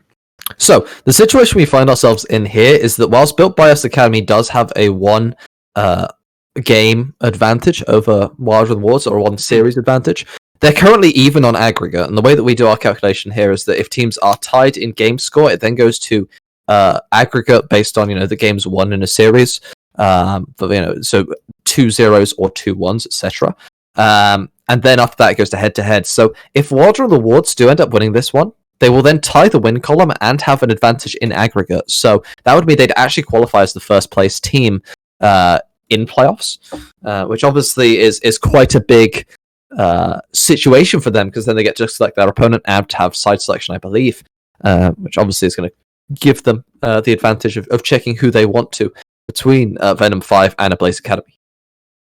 Oh, I mean, that's huge opportunities for both these teams here. It's well and truly deciding on how the rest of this game is going to have an outcome here. We're waiting on these teams to still get ready because they're doing those last minute checks. They know that it's important now, because if they win here, they can potentially get a pretty good stance into the finals, get themselves into the finals, which means, hey, good showing there. You're going to be moving up another division, go into that division number 3 and start the climb once again in and the next season. Most importantly, you get money. You get that Bitcoin. dollar. You get some cash. You get some wonga. You get some dollar bills. You get some chimichangas. You get everything you could possibly want out of this division, and then you move on to the next prey. That you're gonna slap about and get even more money. It's all about the Bitcoin in the end. That's what it's always about. It really is. Yeah. Or 3 pence they're going to win for winning this division. Anyway, moving into Champ Select. I'm interested to see what we're going to see in terms of the pick ban. Are we going to see the Zinjan ban? Are we going to see the same 3 bans coming through? Or, are there going to be some cheeky little mix-ups coming through? Well, so far from Built by Us Academy, it started. Okay. So certainly this is a repeat from game number 2 with that rel. Especially by Wilder and the Wards, who are on the red side, but Built by Us Academy on the blue side. That Mal fight, I imagine it's going to be that Urgot, which is the most played champion for Organized Crisis. Yep, it's gone as well. And then they get the decision of what do they want. The Hecarim has been the third one for the last 2 games. Same. Let's imagine it will happen again. And this Gnar again, it's just a Show me a Seraphim pick. We've had this champion available here for 3 games. It's so powerful, as you mentioned before. To me, the priority either has to be the Thresh, which has been picked in every game, or it has to be Seraphim that hasn't been shown. That champion is so powerful. Seraphine was left open for the first rotation of picks. Kaiser is actually a slight divergence from the side of Built by Us Academy. Maybe this is to try and incentivize maybe a different pick. Maybe they want to do exactly like you're suggesting, because they can first pick Seraphine and it doesn't reveal any form of information about where they're going to be placing her in her lane. She could be going mid lane, she could go support, which is what we have seen from solo queue. She is open. Let's see if they take it. Yeah, absolutely. Given these last 2 AD carry pans, Seraphine does become somewhat of a powerful opportunity. You can flex it between the mid, the AD carry, and the support position, and it has pretty much pretty solid matchups into every engage support in the current meta, to my knowledge. It's obviously going to struggle into certain matchups, but we're going to see that Poppy come through. Looks like this could be the Poppy jungle again. It can be flexed into top, or if you want to be spicy, play an Ivia Poppy bot lane. It's really fun, but probably not this time around. I'm expecting it'll be that Dark Harvest jungle Poppy again. Anyway, I don't understand why we're just first picking Poppy here. Yeah. I really don't understand it. There's Seraphine open. There's a lot of priority other junglers. I mean, I understand Very Squishy might not be playing them, but there's also like certain parts of the map where you can just pick your champion. It's surprising they don't just pick the Senna here. Like, just pick Senna. We know it's a champion that that you can play for Jan, and you can just scale up with it. There's a lot of options in the support role as well. Seraphine's still open. I'm a little bit surprised, but hey, this is what they did in game 1. They're looking to try and run it back. We got Shen lock-in, which kind of means that playing through bot lane is going to be the name of the game here for the side of Wilder and the Wards. We're going to have to wait and see what they decide to do. You say that, and then they pick Jhin, so somewhat counterproductive, I suppose. Yeah, more than counterproductive here. It doesn't really make a huge amount of sense, and this is a spot, honestly, where you can pick something like that center and just go, okay, well, you guys want to just wait 20 minutes and then do damage? We can wait 20 minutes and do damage. Fasting Senna is really good at doing that. Yep. Oh and my god, please split the Seraphine. Yep. Please give Thresh Princess the Seraphine and let her farm up and do Fasting Senna. It'd be so sick. You can do that. You can also play a carry top laner and then just play the 1/4, because you've already seen advantage your matchup. And you have the global advantage coming through from Senna. And it becomes a weird situation where the enemy team wants to use Shen advantage global, but if they use it, then massive split push comes through from Camille. I said Camille before the Galio was picked. So if Camille is left open, my god, you have Camille, Galio, Senna, that's terrifying. But we've seen this Camille be locked in when there was already a Galio, I believe, picked by Built by Us Academy in game 1, and then they banned it out. So I'm expecting that Camille is also perfect because she's a split pushing champion. The thing is, Robert's most 3 top lane champions are 4 top champions are Camille, Gnar, Aatrox, Darius. Yeah. All of these champions are more than okay with going into a blind Shen. It's not a counter hard pick. Obviously not something like a Vladimir or a Teemo if you want to go in that kind of thing, or a Quinn. But the Seraphine is being banned away here. I think their second ban is going to be forced on this Camille, and if they don't do that, it's really awkward. I actually think this Galio pick might be super big brain if you're forcing the Camille and you've got something else you want to set it up for. But if you don't, it's super smooth brain because you just let through a Seraphine for no reason. Or to get banned, rather. Yeah, so here's something I think that won't happen, but I kind of wish it would. Morgana for blue side, with current champions picked, is hyper smurf. I genuinely don't know how you play against Morgana Senna with a Shen top, because you attempt to drop the Stan United to make an aggressive play on the bot side using your Gragas Jhin, but you can't engage because you're playing against Morgana. So if you try to engage, Black Shield comes down, and then suddenly your play is like countered, and then potentially you can run some sort of split push top laner, and you have the advantage of the Senna global. So if you make a play bot side, you lose. If you don't make a play, you lose top side because you have Dawning Shadow flying over the top. You have the heroic entrance coming through from Galio, and there are still other options you have available, even though Camille is down. You could play something like a Fiora that can still be somewhat viable in that topside matchup. You do have things like, if you wanted to, you could play something like a Renekton Galio combo that can somewhat work. It's a bit more of a skill matchup into the Shen, given the fact there is the W coming through, the shield, which blocks the auto attack W stun.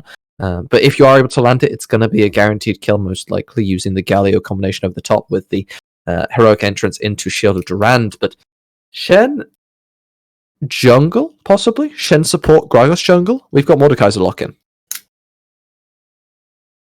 So Mordekaiser mid, Gragas support, Shen top or jungle still open for them. Mordekaiser, I imagine, is going mid. Go top. I actually would love this Gangplank to be locked in. I know they keep hovering it, but it would actually be super sick for Robert. Hey, you want to do this game?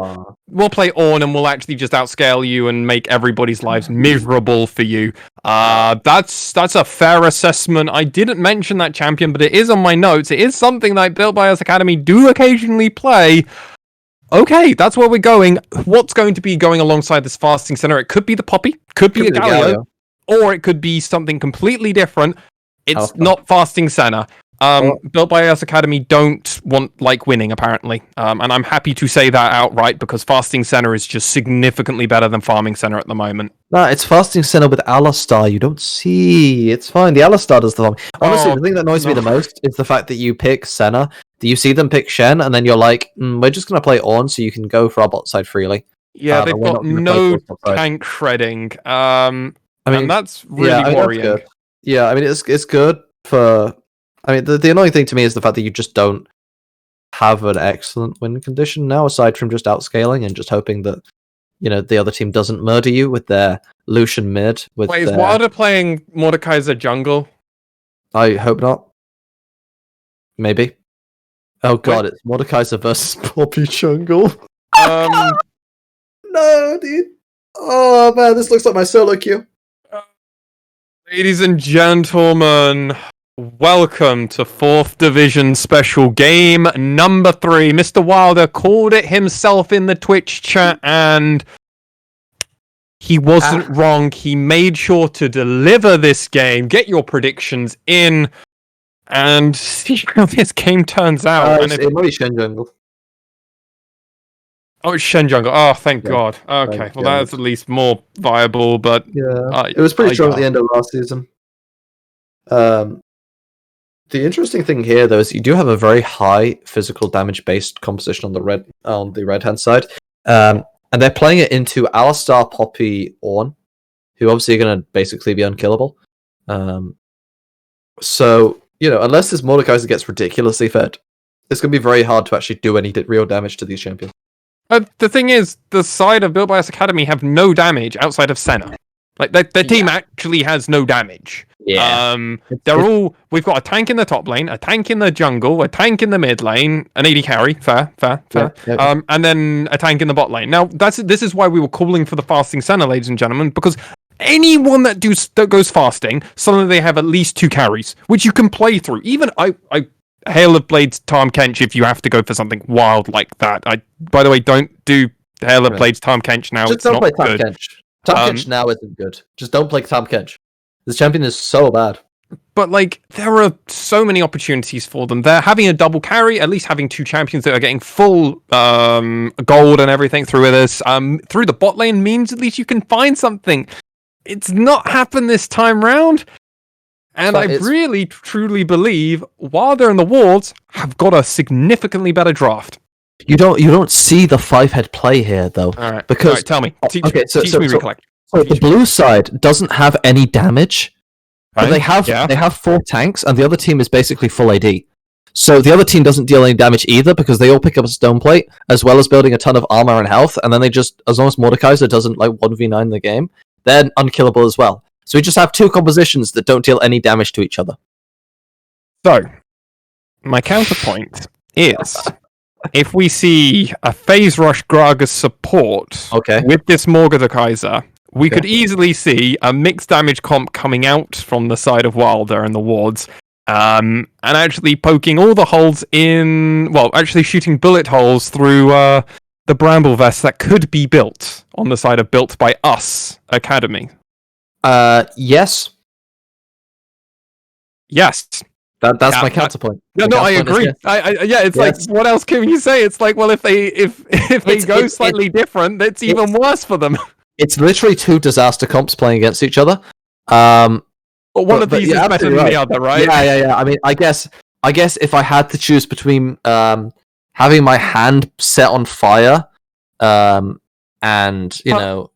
and then maybe burning yourself with some hair straighteners. You'd always pick the hair straighteners, right? Exactly. Right? It hurts. It still hurts, but you're like, well, hey, it could be worse for us. It's okay. Yeah, it's like second degree burns versus third degree burns. Like you got to make a choice. Better than the other, I guess. But this is where we're at. We're about to go into the. Wait, and who do you prefer? Which of these two do you prefer? Do you prefer Wilder and the Wards or Built by Us Academy's comp? Whichever one FFs. Okay, so who do you think is going to come out on top in the first 5 minutes? Because that's been who's won a lot of these games. Okay. Okay, so one team has Lucian, Mordekaiser, Jhin. So I guess it would be the red side comp because they have the better early game. So it should be the red side comp that wins. Okay, but what about if Kai lands a miracle taunt like we saw last time? Then all of the other team is reported for not flashing it. Okay. Well, okay. Anyway, let's pause to sync up our times. I'm ready. I'm ready.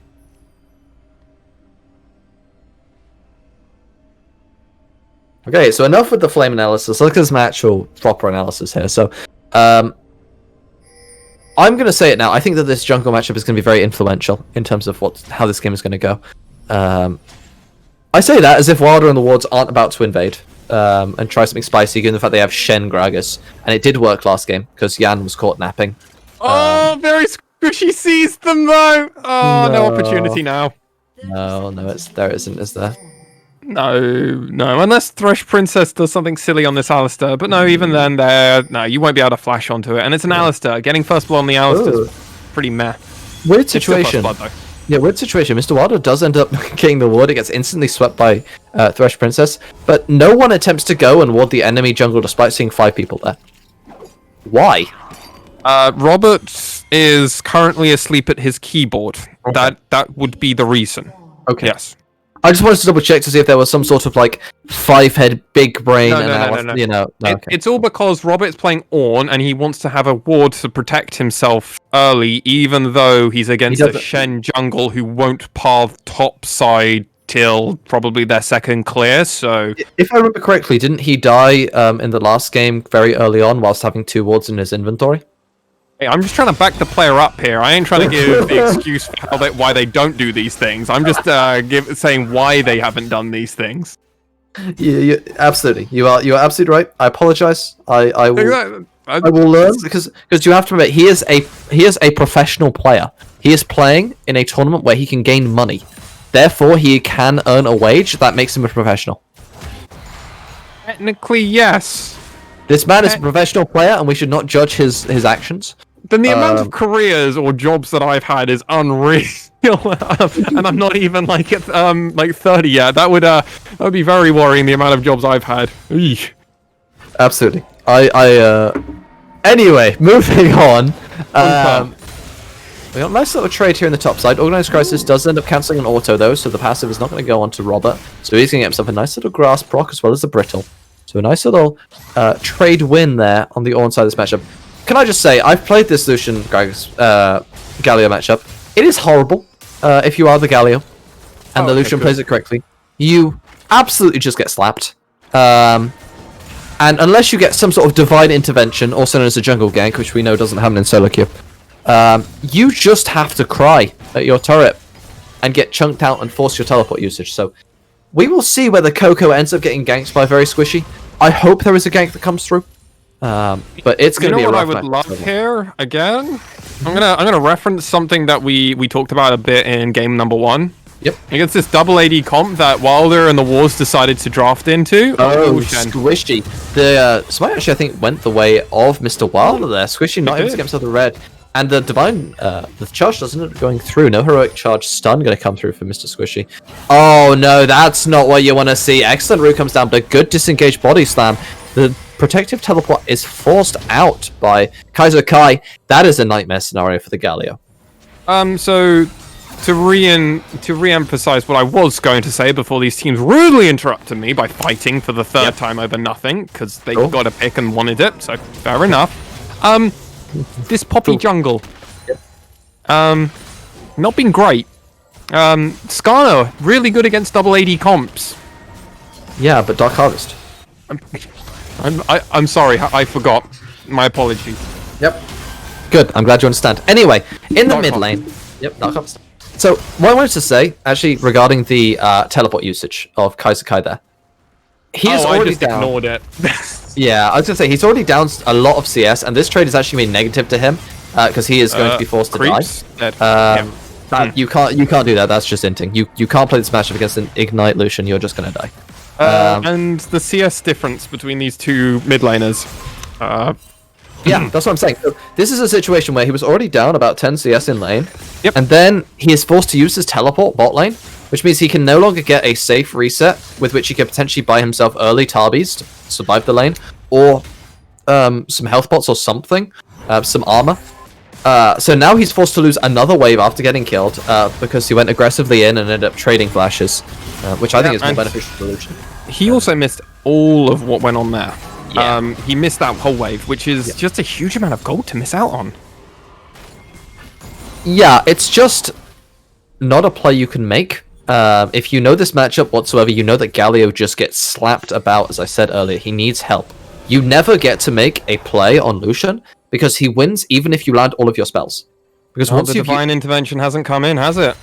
Nope, no divine intervention so far. If you attempt to dash forwards and use your taunt and Winds of War, you use your entire combo, and then Lucian just goes, okay, you've used your abilities, I'm now going to chase you down and just smack you with autos.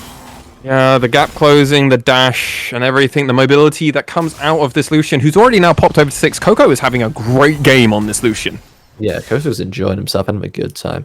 I actually think Coco could potentially look to solo kill again if he wants to, using the culling. I mean, he can definitely play very... cannon! No! Well, Mr. Wilder, can we have this dragon please go down? I think your mid laner has the priority to allow you to do it. Yep, this. On the subject of Wilder, actually, he's got himself a nice little CS lead here on the jungle camps. Somehow, Shen is doing well in the jungle, but he needed the biggish leash? Like, what is going on? Yeah, I mean, thankfully he did manage to steal away the red buff from Very Squishy while Squishy was low, which obviously... It was huge, yeah. Yeah, definitely helped him. Oh, Another cannon. cannon. Sure, can we play a game, guys, in chat? Can everyone count the amount of cannons we've missed on camera this game? We're currently sitting at 2, so if someone can get a counter going, I would like that to be... I'd like to know that information at the very end of the game. I'd appreciate that, guys. On the subject of things going down, Dragon has been started up here for the side of Wilder and the Wards. So a nice little smite coming through, and that's going to be an Ocean Dragon early, before the Rift Herald can possibly be traded. Yeah, no opportunity to trade here. Rift Herald is well and truly... well, it's just not up yet. So, hey, gotta wait for it. Got another minute on that. So, till we get there, it's okay. So, what we have to do is try and think, okay, where are these teams currently sitting? Who's currently ahead? And if we look at the gold, Coco has already come out ahead to about 700 gold lead in this mid lane matchup at 7 minutes in. He's in a very comfortable spot. Everywhere else on the map, we're pretty even. Wilder is briefly ahead, but it doesn't really matter, and it's not enough to actually do anything. And in this bot lane, both these bot laners are doing perfectly well. Organized Crisis won't have any kill pressure because it's an Ornn, so we're just going to keep slapping each other in the island that is top lane. Yeah, I mean, Coco's already up about 20 CS here in the mid lane matchup. It's really just, that's the culling being dropped for a little bit of poke. That's going to force Kaiser Kai most likely out of lane. Yeah, and it also just forces him to miss even more minions because the cannon was able to kill 2 to 3 more minions, and each of those are just like another opportunity where it's like now it's 20, now it's 19 CS that he's ahead, and it's like the more it goes like that, the more awkward it becomes. So this is the one window where you might actually be able to catch the Lucian because there's very little mana and no vision. That's going to be a wall slam coming through onto Very Squishy. Nice little bit of CC coming through. There's no flash on the Lucian. The taunt comes through on both sides, and that's going to be killed, thankfully, for Kaizo Kai. And Coco is bad. You don't know how wards work. So we were saying Kai didn't know how wards worked in Yeah. the first game and in the second game, and now in this game, it's Coco's turn. Coco, you had no right of being that far up, and I absolutely agree with the point you were about to make. It was a spot where they had an opportunity to find it, and they did. There was no vision around for Coco. It was only on the bot side, and yet again, this happened just to the opposite side. Yeah, it's a ward gap, you know. It's just a yellow boy gap. We got to be careful around our lack of vision, guys.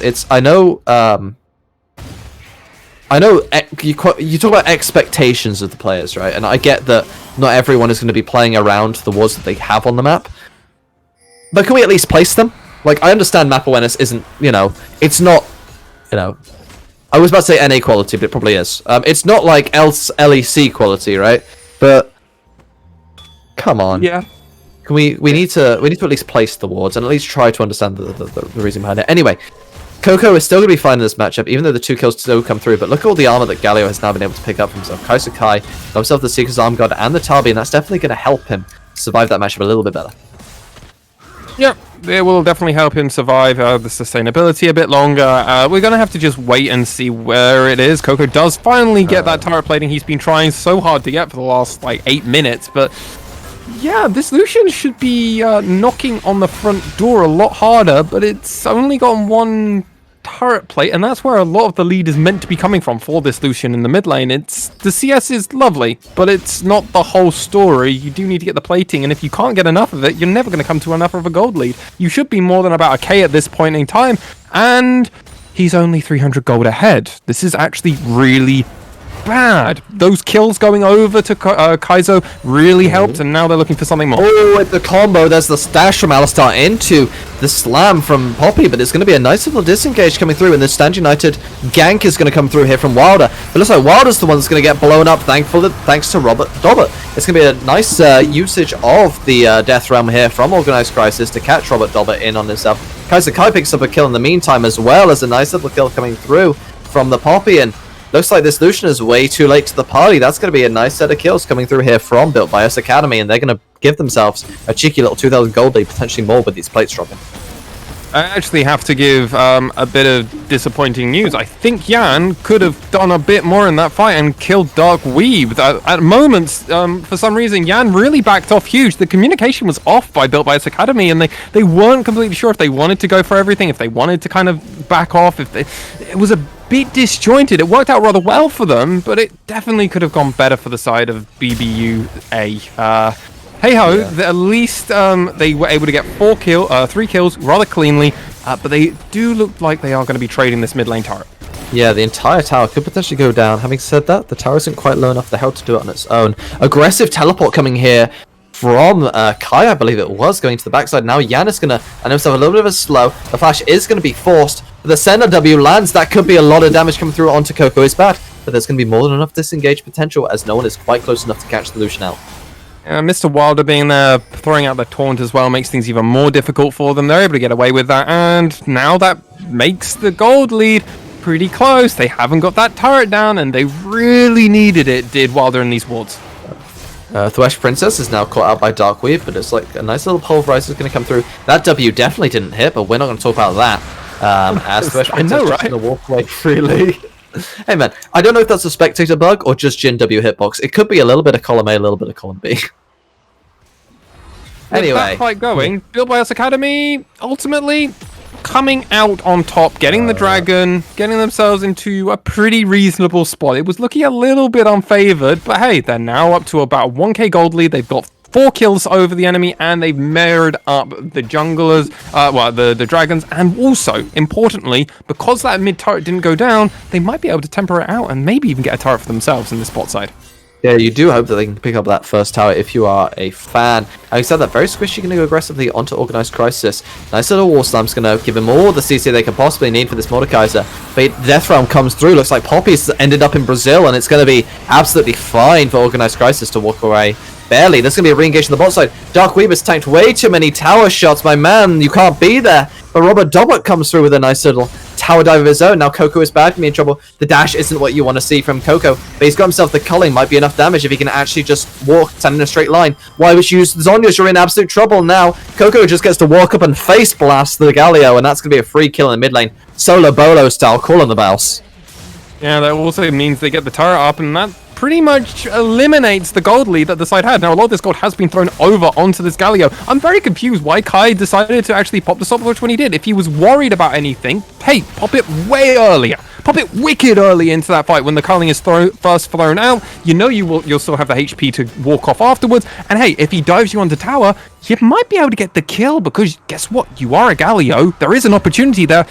Bit of a misplay there from the side of BBU Academy, but hey, they still were able to come out on top in this top lane and in this bot lane because Dark Weeb took too many turret shots himself and sadly found the die there, and Organized Crisis was killed by an Ornn ultimate. So hey, can't complain. Yeah, looks like Galio ended up mentally CCing Kaizo Kai there on that play. Not exactly the ideal execution. That makes sense.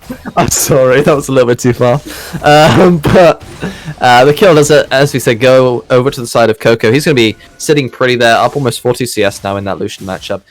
Up to a 2,000 gold lead almost, despite, the amount of kills that did end up going over to Kaizokai, which temporarily did lower the lead.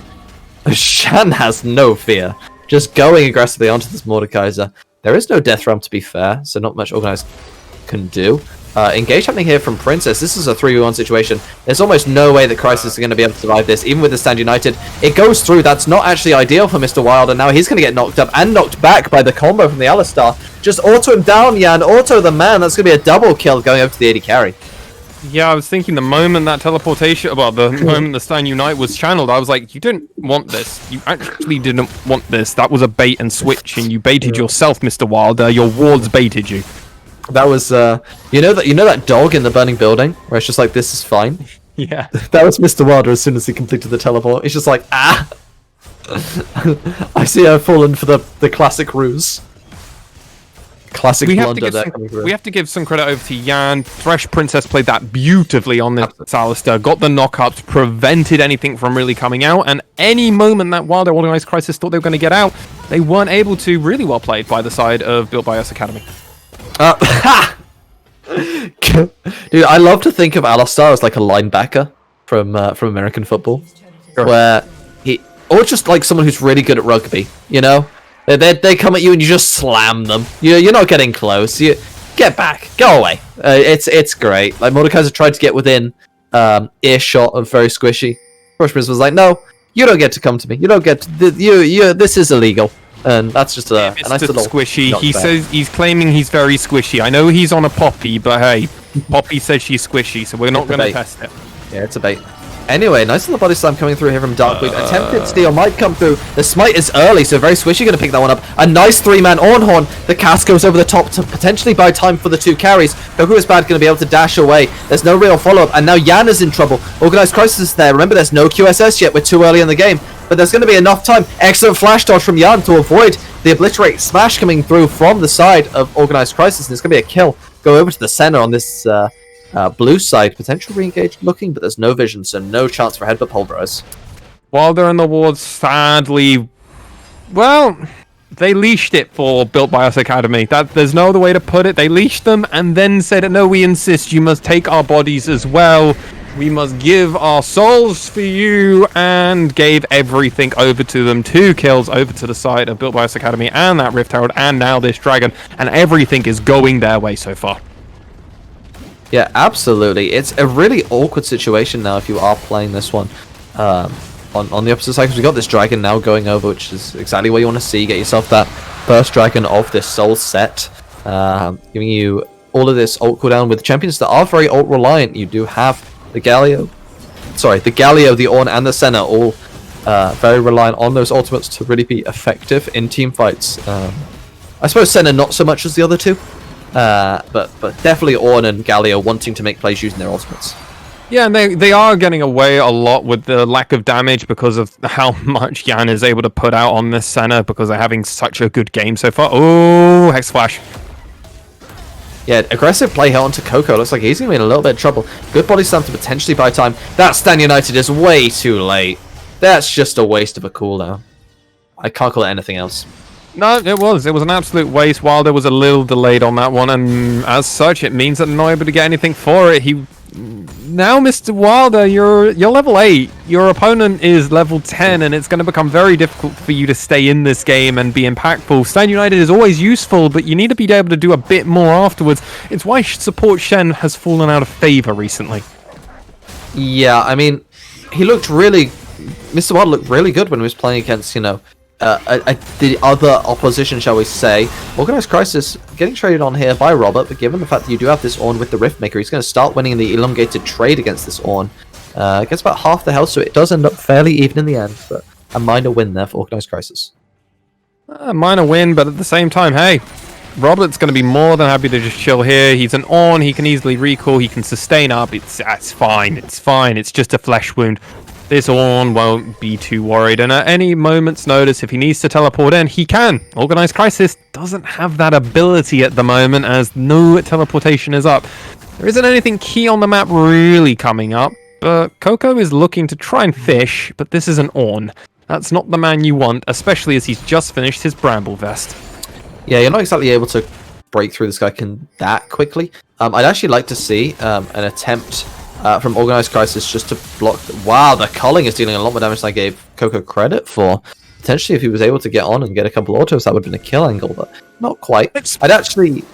But he spent so much time doing this. Think how long he was sitting in that bush. Think how long he's done this, and he's still in this top side. He's been here for so long. Mr. Wilder, your jungle is completely up. Please take your jungle. Please. If I say this to anything else, you need to take the junglers. The Coco, you missed out on so much farm for whatever reason. I don't know why. You're seemingly let mid lane push up all the way to your tower because you don't have vision, but then you're going to walk through bushes where you don't have vision. So that doesn't make any sense. So you're just allowing the enemy team to actually find more opportunities. They're clearing it. Built by Us Academy are playing around the map better. They're playing around faster. They're rotating better. They're getting the kills. They're getting their jungle camps. And the side of Wilder in the Woods, they're falling further and further behind in just macro sense. For that top play to be successful, I feel like you actually have to drop the death realm immediately. Oh yeah. Anyway, super Organized Crisis is going to be in a little bit of trouble here. Potential 3v1. Having said that, he is Mordekaiser. That's actually the worst death realm timing possible because he's now limited himself in terms of where he can go. That's as far as he can go. So it's a guaranteed head up hole. And now when the worst is. Yeah, so that's bad because if you do that with no allies around, everyone could just prepare their crowd control for you. Luckily, that's not going to do anything. That's just, yeah. This is a horrible situation because Thresh Princess can tank infinitely. That Keeper's Verdict saved Mr. Wilder. I will say nothing else. This could be a potential re-engage, but I feel like you just want to take the tower if you are on the blue side here and just disengage this one. E-Flash does end up coming through here from Mr. Wilder. Not going to be quite enough to take out Very Squishy, and the re-engage is going to come through. Now we got the Ornhorn. It's a 3-man bowling strike coming through from Robert Dobbert, and that's going to be more than enough to kill 2 members. Excellent usage of that Ornn. The Ram Ranch comes through, and that's what you like to see. And Darkweep was feeling charitable, so decided to ult Robert away from the turret. Didn't want them taking any more turret shots, protecting them, and hey, at least supports are always trying their best for the carries of the teams, even if it is the enemy side sometimes. It happens. These things happen. Built by Us Academy are going to be able to take this top lane turret. No, they're not even going to take the turret. They're actually just going to let the minions do it. I thought at least one of them would hang around. Whatever. They're just going to take this Baron and just let Mr. Wilder sit there sad because 3-level difference on Smite is pretty big. I was going to say, I can certainly confirm that in my games, my support usually does do his best to help the enemy top laner. Absolutely, you see. Yep. I mean, if Ignar does it, he was happy to knock the enemy support into his own backline so that they can land a nice 3-man kill, engage. Even the pros do it, so it must be the right thing to do, right? Some people never forget, do they? You are the epitome of it sometimes. I will never forget, man. I mean, he did it literally last week. Like, it wasn't even that long ago. It was like... Anyway, re-engage coming through here. There's a nice little secure from Coco is bad. Not exactly what you want to see, but it is a pickup for the red side. But the fight is breaking out, and it looks like the Death Realm fight is going pretty one-sidedly here. Robert Dobbert not having a great time, but if he can stall a little bit longer, it's going to be a 4v1. And when you got more than one man, you don't have any chance if you're on the side of Organized Crisis. He's going to go down, and it's a free kill there for Very Squishy. More things going in the favor of Built by Us Academy. They get another 3 kills. They don't get the dragon, but what do? Well, they're getting this mid turret, they can push top, they can push everywhere, they can get complete map control with this Baron. They've already got bot done, they're now looking up through mid, and guess who's up alive? Well, it's only resting Zeus, Coco is bad, and neither of them want to go anywhere near this team. Mr. Wilder, you needed to be the front line. That is an int gauge there from the Galio, but it might be enough to keep himself alive. Never mind, the Keeper's Verdict is actually going to save Mr. Wilder, and we've got a potential curtain call. I forgot there was a Jhin in this game because there's been so little impact, but there is going to be a nice fourth shot to immediately deny my point. The Stand United comes through. Excellent cask catches out one man, and that's going to be 2 kills traded over, and a shutdown goes down. Did you just get rooted on a Jhin trap and then cast? Yes. Oh god. All right, that was just bad. There's no other way to put it. That was just missing a lot of ults. Poppy saving the third person in this game so far, and it just didn't go well. It just didn't go well. Built by Us Academy still have a 6k gold lead. They're still very comfortably in the lead. They've got Baron buff on, I believe, Robert, Very Squishy, and Kai. So there's definitely opportunities for them to still have this game in their pockets. We are starting to see a bit of the problems, though, that we identified in pick and ban phase, and that's the damage output by Built by Us Academy. They don't have much, and it's all on Yan. And if Yan gets Gragas Casket into the middle of the enemy team, that can be a bit of an issue. So you know, Swan, how I talked earlier about the... you know how I talked about how Kaiser Kai was a secret agent paid by Mr. Wilder? Mr. Wilder realized, like we mentioned in Game 2, that he needed to pay, more, or Game 1, he needed to pay more members, right? So I think that Very Squishy is actually the secret agent. So he picks his Poppy in Game 1, pops off in it, and now in Game 2 he can freely mess up his Keeper's Verdicts to keep the enemy team alive, and no one will suspect a thing because he did so well in Game 1, right? It's actually the most 5-head plan. Anyway, Kaiser Kai going to engage on Organized Crisis. He's not going to win the 1v1. The question is, how well can he stall against the Mordekaiser? If he can stall well enough, it's going to be a re-engage angle, and it looks like that is exactly what's going to happen. Organized Crisis finds himself in between 5 people, and that's not what you want to see if you are this Mordekaiser. And if they can find one more pick, that's on one of their tanky members. These are all the squishies really left open. This is not a particularly tanky Gragas. He is a support. He doesn't have the economy.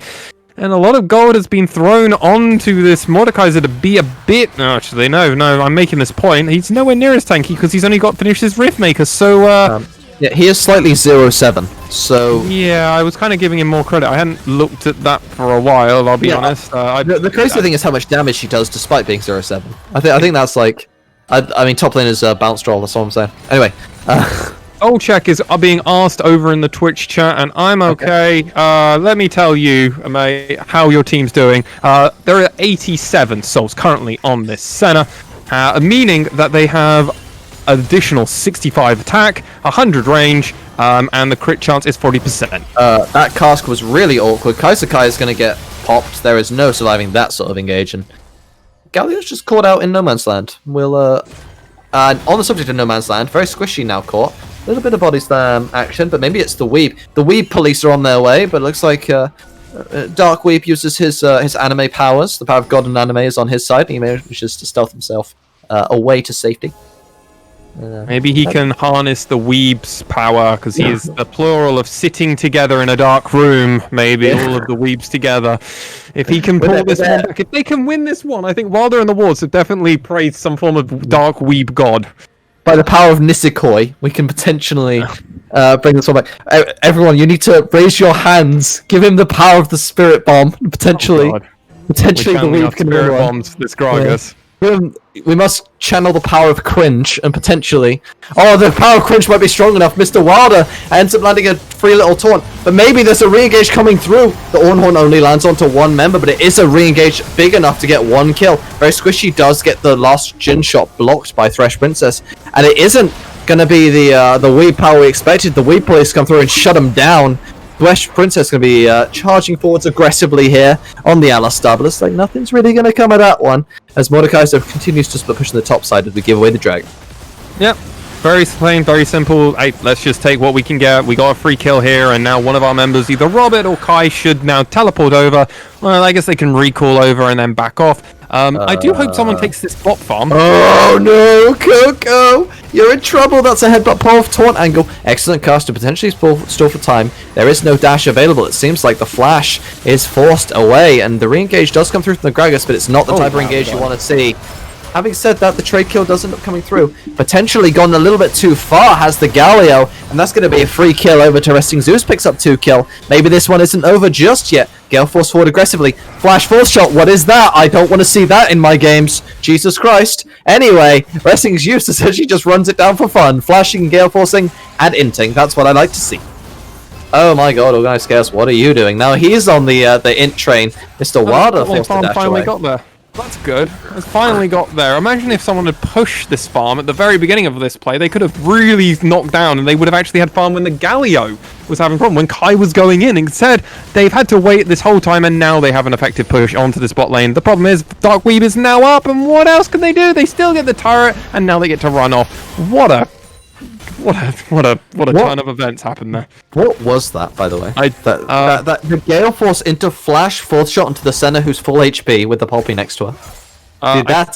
Did someone clip that? Someone in Twitch got chat clip that. Hearing. Yeah, I'm getting recollect. I need to. Ooh, yes, I'm getting confirmation. That there is a small little car with multiple people trying to come out of it. I'm not quite sure what that means. I'm hearing faint music, but it hasn't Does it go a bit like this? Does it go a little bit like da da da da da da da da da? But it's nowhere near as clear as that. It's nowhere near as clear as that. So that's fair. That's fair. We'll have to wait and see if it really becomes. I thought that was the national anthem for North American League of Legends. So that was their old one before they rebranded for All for Everyone because they realised that if they're all in it together, to quote High School Musical, it's okay. Okay. I thought they rebranded to the Mark Z version of Silver Scrapes. Anyway, moving on to things that are actually relevant that we want to listen I've been on a log state for this whole time, so that's why. Dude. We're gonna farm, we're gonna find something, Yeah. and then go, oh no, we can't do anything. Let's just give a bit of credit to the side of Built by Us Academy. Yeah. Robert Dorbert has been having a really good game on this Ornn. Normally his Ornn ults have been really stellar. Like, he's been landing 2-3-man ones minimum most of the time. Outside of that one team fight where he only landed 1, it was on the one target they were actually trying to kill. So, worth it. Add it to the count. Who is it that's keeping count? Because that's at least that's at least 3 cannons I've seen this game. Oh, I think we're at the 5 or 6 mark probably in this game. No. Anyway, Baron is being started up now. With Senna, you don't have the damage to melt through this thing, but you're not exactly gonna die to it either. So it'll take time, but this Baron can definitely be done. But it is being footed, so. There's still a 3-smite difference though, and now we're getting a teleport coming in from Kai. Why are we? What are we? Not quite. That's a shame. I would have liked to have seen the Gragas steal, but it doesn't come through. Looks like Coco is bad. Gonna be Kai. That flash was unnecessary. What is this fight? It's so unnecessary from either of the teams, but we're dropping teleports now for no reason as the blue team attempts to run away. Looks like this actually might be a catch from Mordekaiser. What is this? Organized manages to get one onto Yan. We actually might have an amazing re-engage off of the back of what I thought was int. Somehow that 4th shot hit at the best possible timing, but it's not enough to get a kill. But 2 kills go over here from the side of Wilder and the Wards, and potentially we've still got a game on our hands. What was that? Let me hook you in on some hot fire stuff that I've missed. Okay. We actually have got a Dark Harvest battle going on. Is it Jin versus Poppy? It is Jin versus Poppy. Would you like to know who's winning this battle definitively at the moment? Almost certainly Poppy, who has a 15 KP. I'd like to surprise you. Okay. In actuality, Yeah. it is Poppy that's winning. Yes. By 10. Well, actually by 11 souls. 11 my souls. God. It's not good. 6 souls is Yeah. currently sitting for Resting Zeus. Very squishy, sitting with 17. That's actually a significant amount of souls as well now. Yeah. Can I just say, by the way, thank you to Blaze. I said it as a bit of a meme, but he's actually been keeping count of the cannons.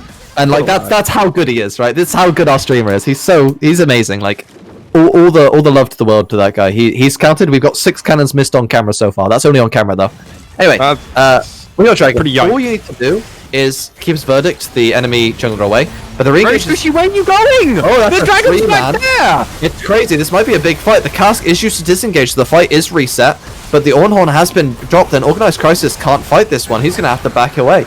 And now we've got Kaiser Kai going aggressively. Jin fourth shots him for about 3 HP, so Kaiser Kai is absolutely happy with that one. Oh no, Thresh Princess. Run, Weep! Run! Run away! Don't get caught! Okay, looks like no one's going to get caught here. But the Salt doesn't go in the way of Built by Us Academy, which is obviously going to have quite the impact given how powerful these champions are with their ultimates. Actually, something I've completely forgotten about this game, but we've got an Ornn. He's 16, Ornaments. so we've had ornaments come out, sir. Yeah. So we've got the Decide. That's just what it's called. Divine Sundra turns into Decide. Oh. I love it. We've got the upgraded Aero Pack. Okay, now... we've got... Ooh, yeah, Can you pronounce Senna's, the whole thing? Anyway, we don't get a chance to. It's going to be a wall slam into a knockback into a steadfast presence. There's no way out of that one. Thresh Princess now trying to do his best, fighting away against Organized Crisis, who doesn't have the Death Realm. Going to be dying very quickly. Resting's used his core. It's just going to be an ace, it looks like. Can the Weep survive? Come on, do it for the boys. You've got this, Dark Weep. It looks like he's going to barely make it out. It looks like that's all the power that God and Enemy has in this game. The inhib is going to go down. Looks like it's going to be a double inhib angle as a very squishy attempts to go and grab the minion wave, and this might be looking like an end. They definitely should end here. They have the opportunity. The death times are at least 15 seconds for the next one, and that's Mr. Wilder, who isn't going to be particularly impactful in stopping the enemy team from doing this. Half of them are already tanking turrets, so what's another tank? Whatever. We don't mind this. 3 seconds on the Wilder. Can they do it? Kaiser Kai was tanky, but I don't think that's going to be any real defense. The knockback comes through from the Fresh Princess. That's going to be all she wrote. The win does end up going the way of Built by Us Academy in, I would say, a bloodbath, but one that they controlled consistently throughout this game. Rolled bloodbath. I think that's the perfect analogy for this. As the victory stream pops up, GG, well played to both these teams. We got the 4-3.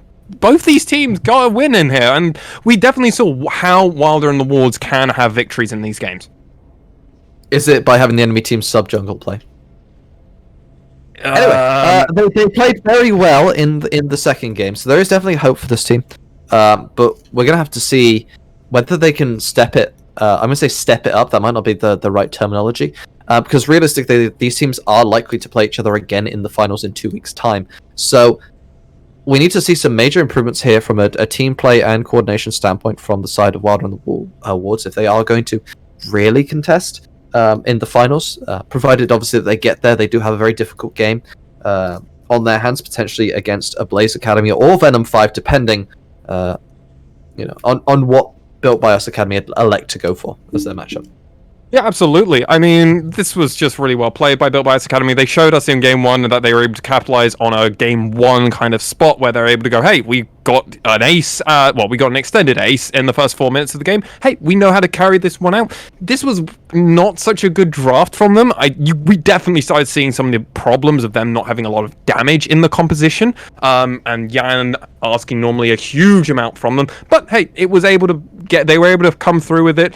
It was very important that Robert was able to keep landing those Ornhorns, and again, even blind he was landing them, so definitely on it.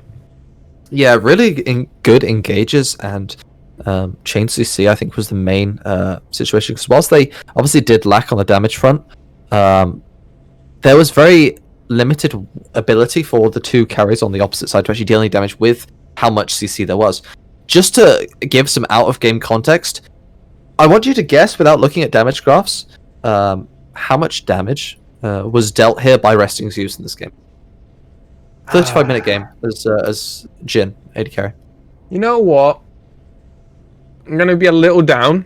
I'm going to say it was only about 13k damage. It wasn't a great game. Yeah, it wasn't a great game. It was actually 10,000 damage. It was 9,991 in 35 minutes.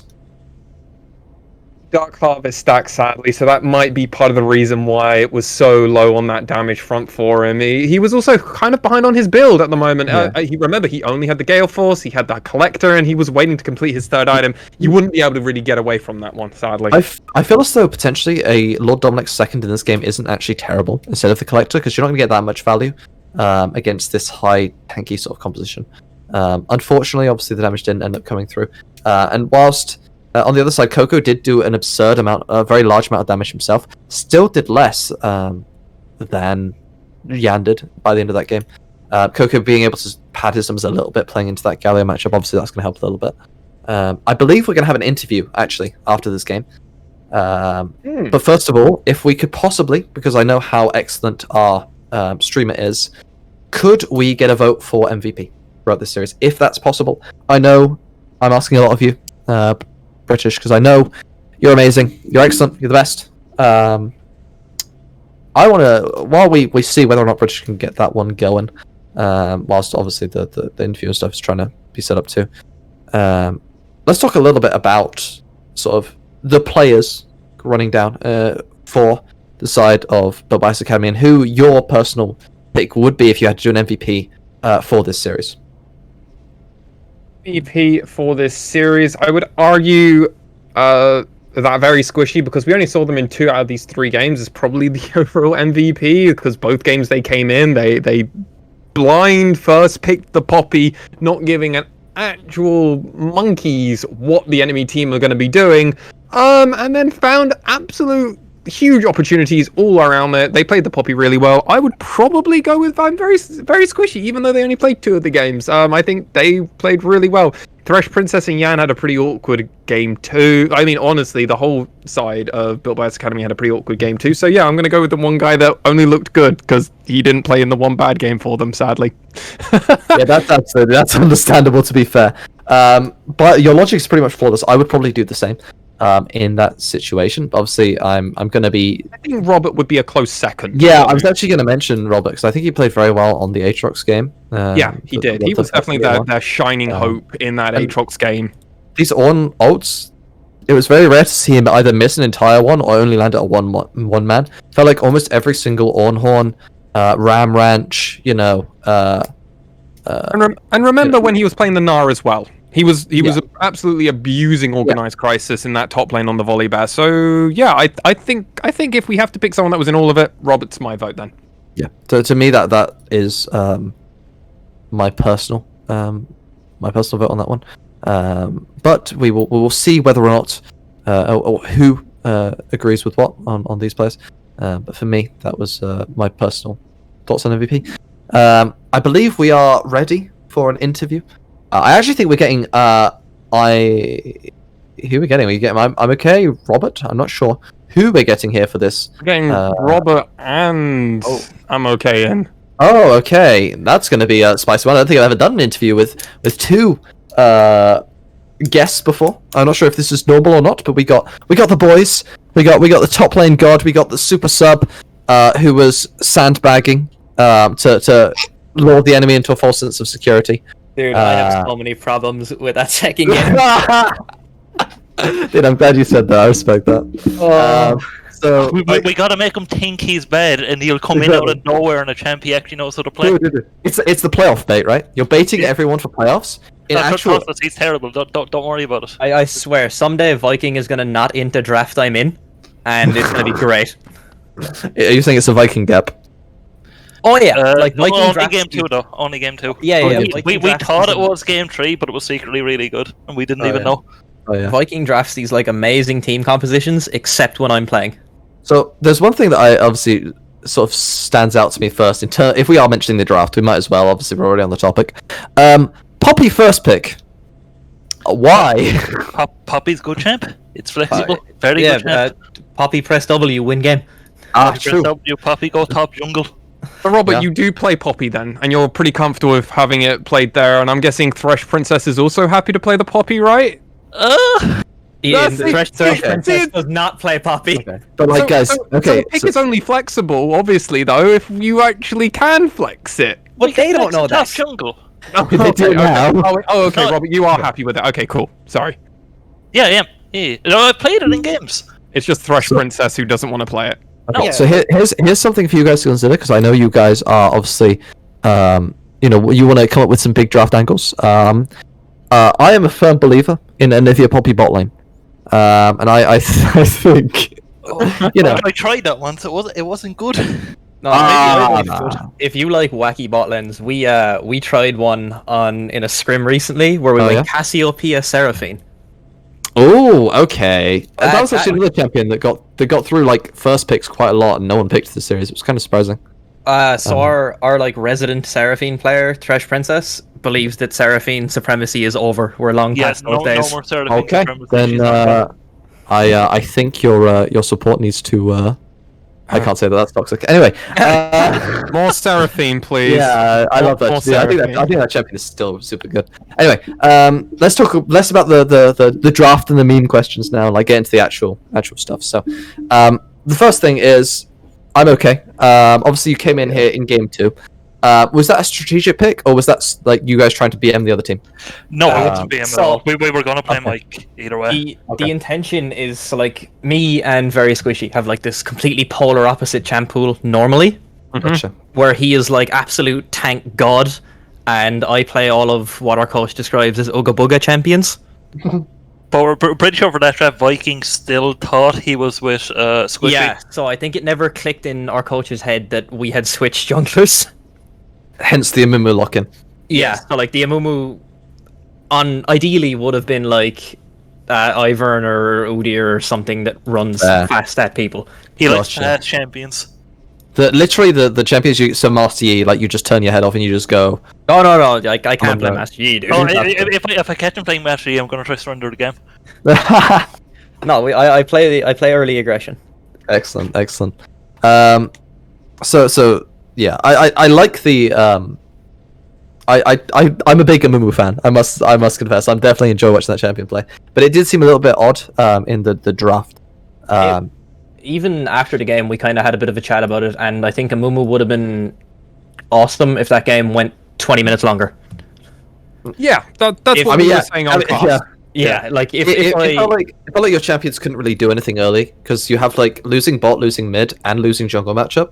So Yeah. Xin Zhao could potentially just invade you as much as he wants to, and you're like, I'm a Mumu. I bandage toss you.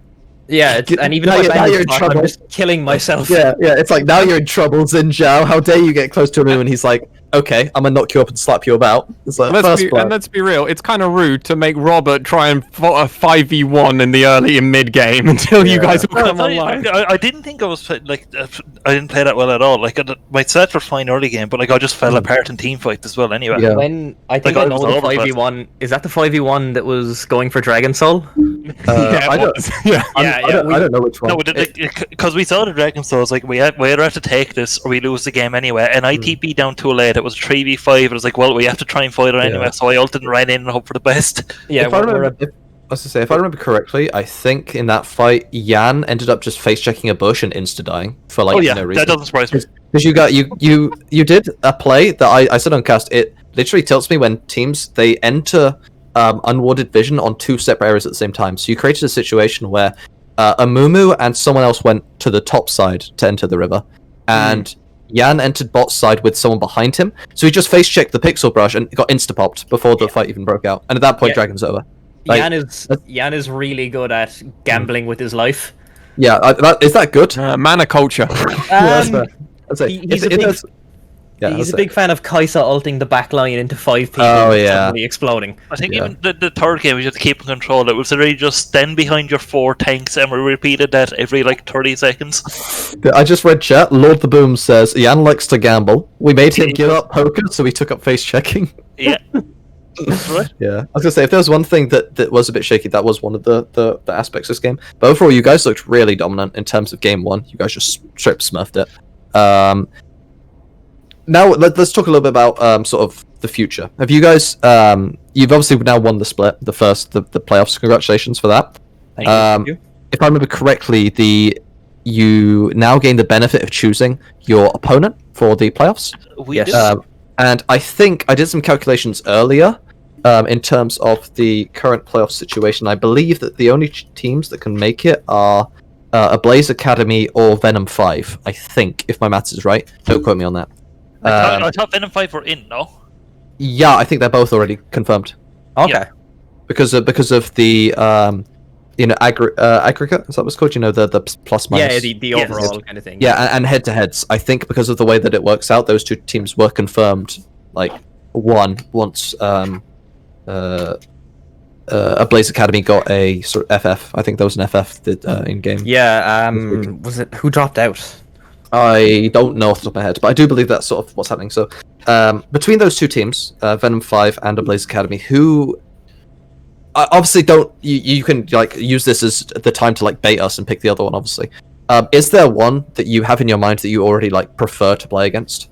Obviously, you don't have to tell us who, but like you know, I is there think anyone we you have got? an idea, yeah. Yeah, we have a pretty strong idea, but then our coach could say something completely different, and Our coach is just Ooga Booga. Our coach could be baiting us.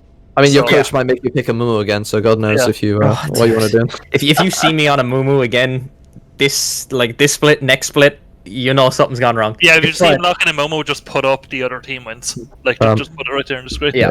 Off broadcast for a second. You know, if you put Sean and Mumu again, she'll like you, me, Swan, Blaze, and the rest of your team. Should we all just all report your coach's league account and just get him banned? Oh yeah, Well, okay. hostage, specifically for hostage taking. Cool. Yeah. For, Yeah. for what is it? Griefing and unnecessary. What's the behavior one? I can't remember what the behavior one is. I usually just click all of them, honestly. That's fair. Giving up or something like that. Yeah, griefing and giving up. We give him intentional feeding. That's the one. Excellent. Like we have such a good tank player. I just don't get it. That's possible, like behavior. That's the That's the one. Yeah. Perfect. That's excellent. God, this has been the worst interview in the history of interviews, hasn't it? Sorry, boys. This I'm sounds having amazing. fun. I'm enjoying Yeah. this. Hell yeah. Sorry Right. for making it terrible, but I think it's great. No, great. I've been This sent is- a very aggressive message from our support saying Okay. that he does play Poppy, but he will never put it in bot lane. Okay, fair enough. Fair. Understandable. Are we willing to see a Seraphine out from your from your AD carry though? Oh, You know what? Just for you, we'll get a Seraphine somewhere in the next round. It won't be jungle, but you'll get it somewhere. The other team just bans it every game. I just see your coach coming in going, yes, please, now. So, It's a Seraphim jungle angle words. what we were thinking today is with the Senna, we wanted to go fasting Senna with a Seraphine, and they banned it out. Oh, I'm disappointed. I do like some of the chat copy pastas. By the way, we had what was it? My dad beats me, my mum beats me, my family beats me. But I'm safe around Viking because Viking beats no one. That was my favorite copy pasta today. There were so many. A And I personal remember, favorite of ours that gained traction. And he's a really good dude. He gave us a great split today. Was Wilder. Oh, yeah. Wilder gave us a pretty good I copy mean, pasta take it about how whatever we way kinda- you wish. Yeah, he gave Yeah. us a pretty good copy pasta about being on a whole different level. But in fairness, he completely jungle got me in game 2. yeah, that's fair. He did. I was Oh, just saying, I got buried. That was yeah. It's just the. I mean, take it for whatever which way you want. Is that the? That's Is that the the one, copy? yeah. Yeah. Yep. And they started. They were doing it, and then they lost the first one, so the copy pasta stopped pretty quickly, and then immediately in game Oh, 2, it started right back up again. People who follow BVU are like, they're just like a shower of monkeys. As soon as we're doing well, we flow in and we're the loudest people. And then as soon as one thing goes wrong, it's sudden silence. Everyone's suddenly hoping for for It like a becomes- reverse sweep. It just becomes ape escape, and just everyone's trying to get out. Yeah, everyone's just running, fleeing to the sidelines. Become No, monkey. we've got some great support. In fairness, like this is our first split, and it feels awesome to see the guys go unbeaten. But my God, the support that these lads have is nuts. I was gonna say, yeah, shout out to obviously the fans and Twitch chat. Even though we don't obviously get to acknowledge Twitch chat that much when we're broadcasting, you guys obviously don't get to hear it when you're in game. When you get to watch the VODs back and see it go through, like it's nice to see the stuff even when it is an L, and even when it's whether it's an L or a W, it doesn't matter. It's just Yeah, nice to see through it. So It is. just shout out to everyone in Twitch chat for obviously being here with us throughout all of this. What was a interesting series, shall we say? It's a real close one. Yeah. Oh yeah, it was very close, especially game 1. Anyway, Ooh. we were talking about. I'm sorry. Anyway, talking a little bit about, sort of our MVP votes. We ended up obviously going with. I think I went with. We both went with. So it depended. It depended. There was an asterisk. If we have to pick a player that got to play in all the games, Robert, you get the MVP. Oh, thanks, I appreciate it. But if we get to pick only a player that was only a part of 2 games, we can go with very squishy because it's very realistic, guys. He won both his games. I think Squishy is ours as well. Squishy is just insane. Yeah, like he came in actually really late to the team. Him and Kai both joined really late, and my god, they've been like such amazing additions to the team. Just even in game, you don't hear the comments, but it Squishy is really good fucking at shot calling as well. Yeah. He's so good. In a non-offensive way, it felt like your coordination did go down a little bit in the second game in terms of. No, that's not me. Not me trying to be toxic, you know. It's just funny you should mention that. So I don't even think like in scrims, it's usually like if I get to play a comfort pick, I can just sit back. I know what I'm doing, and I can just scream the entire time, tell everyone what to do. Yeah. And then all of a sudden, it was a Mumu, and it's like, oh no, I have skill shots. I'm a Udyr player. What do I do? You're playing a Mumu. Hey, you have 1 skill shot. Skill shots. And if I miss it, I just walk away crying. Yeah, exactly. Yeah, you walked in the top lane twice, missed the queue, and was like, "Well, see you later." Dude, we killed that. We killed that out so badly. It was like, pre-6 a Mumu, and they walk away. Like, okay. Missed the skill shot. Later. Yeah. But yeah, like me and Squishy work really hard together to basically push shot calling throughout. Yeah. And in props to our support as well, because throughout that entire early game, he is making essentially every macro decision for us. It's nuts. Yeah, even in terms of late game, Twesh is. I hate saying it, Twesh. Yeah, but Twesh is really good shot calling as well. Anyway, I must confess, I didn't have that many questions prepared for you guys, so I haven't got a whole lot left to ask. If Swan, do you have any other sort of things you'd like to ask the boys? We've pretty much covered everything I thought about. Yeah. So I'll give you guys the floor then. If there's anything you guys want to say, you know, to us, to chat, to your opponents in the next game, regardless of obviously who it is, the floor is yours for a couple of minutes. If you would like to, obviously, say your piece, then go ahead. Rob, would you like to step up, or you want me? This is all you. One thing. So firstly, I would like to request an official apology from Viking for the Yamumu pick. Okay. And I think we're really excited about going into the next game. I'm not sure who we're going to end up playing yet, but it's going to be a good one. Hopefully we can get some more creative picks instead of this like, oh, everyone protect the Senna. There's a lot of wacky stuff we'd like to play. So yeah, we're hopeful. Okay. Well, thank you very much for obviously being here with us. This has been the excellent jungle and top lane duo of Robert Dobber, and I'm gonna say I'm okay. I got that wrong. It might be I'm monkey. I think it's I'm monkey. Depends on how you play, I suppose. You know, dude, I'll give you Wukong next week, and you can judge it whatever you want. No, don't do this to me, man. Don't do this to me. So thank you obviously for being here, for being our wonderful guests. Thanks for having us, boys. Thank you. I've been joined by the excellent, as always, Master Swan. It's been an absolute banger of a cast. I've had a good time with that one. Oh, me too. Likewise, it's been a lot of fun coming in, casting these games, and also they have importance towards them. There was weight on these. One of the teams, the winner of this, would have gotten not only the interview, which is what they were actually playing for. For sure. I mean, who doesn't want to meet us? I mean, like, come on. Exactly. But also, it's side selection. Side selection. It's priority over game 3 and game on your next round opponents, and also just the flexibility of having so much more in the future, and maybe even getting that cash at the end. You got to be happy. Yep. Do like a little bit of Bitcoin in the pocket. I'm not going to complain about that one. One last thing, obviously, I mentioned him during the cast. The wonderful British players, always brilliant, always willing to go with my terrible whims, such as counting how many cannons were missed during the third game. The answer, I believe, on camera. Yeah, I believe the camera was 6 in the end that was spotted on camera.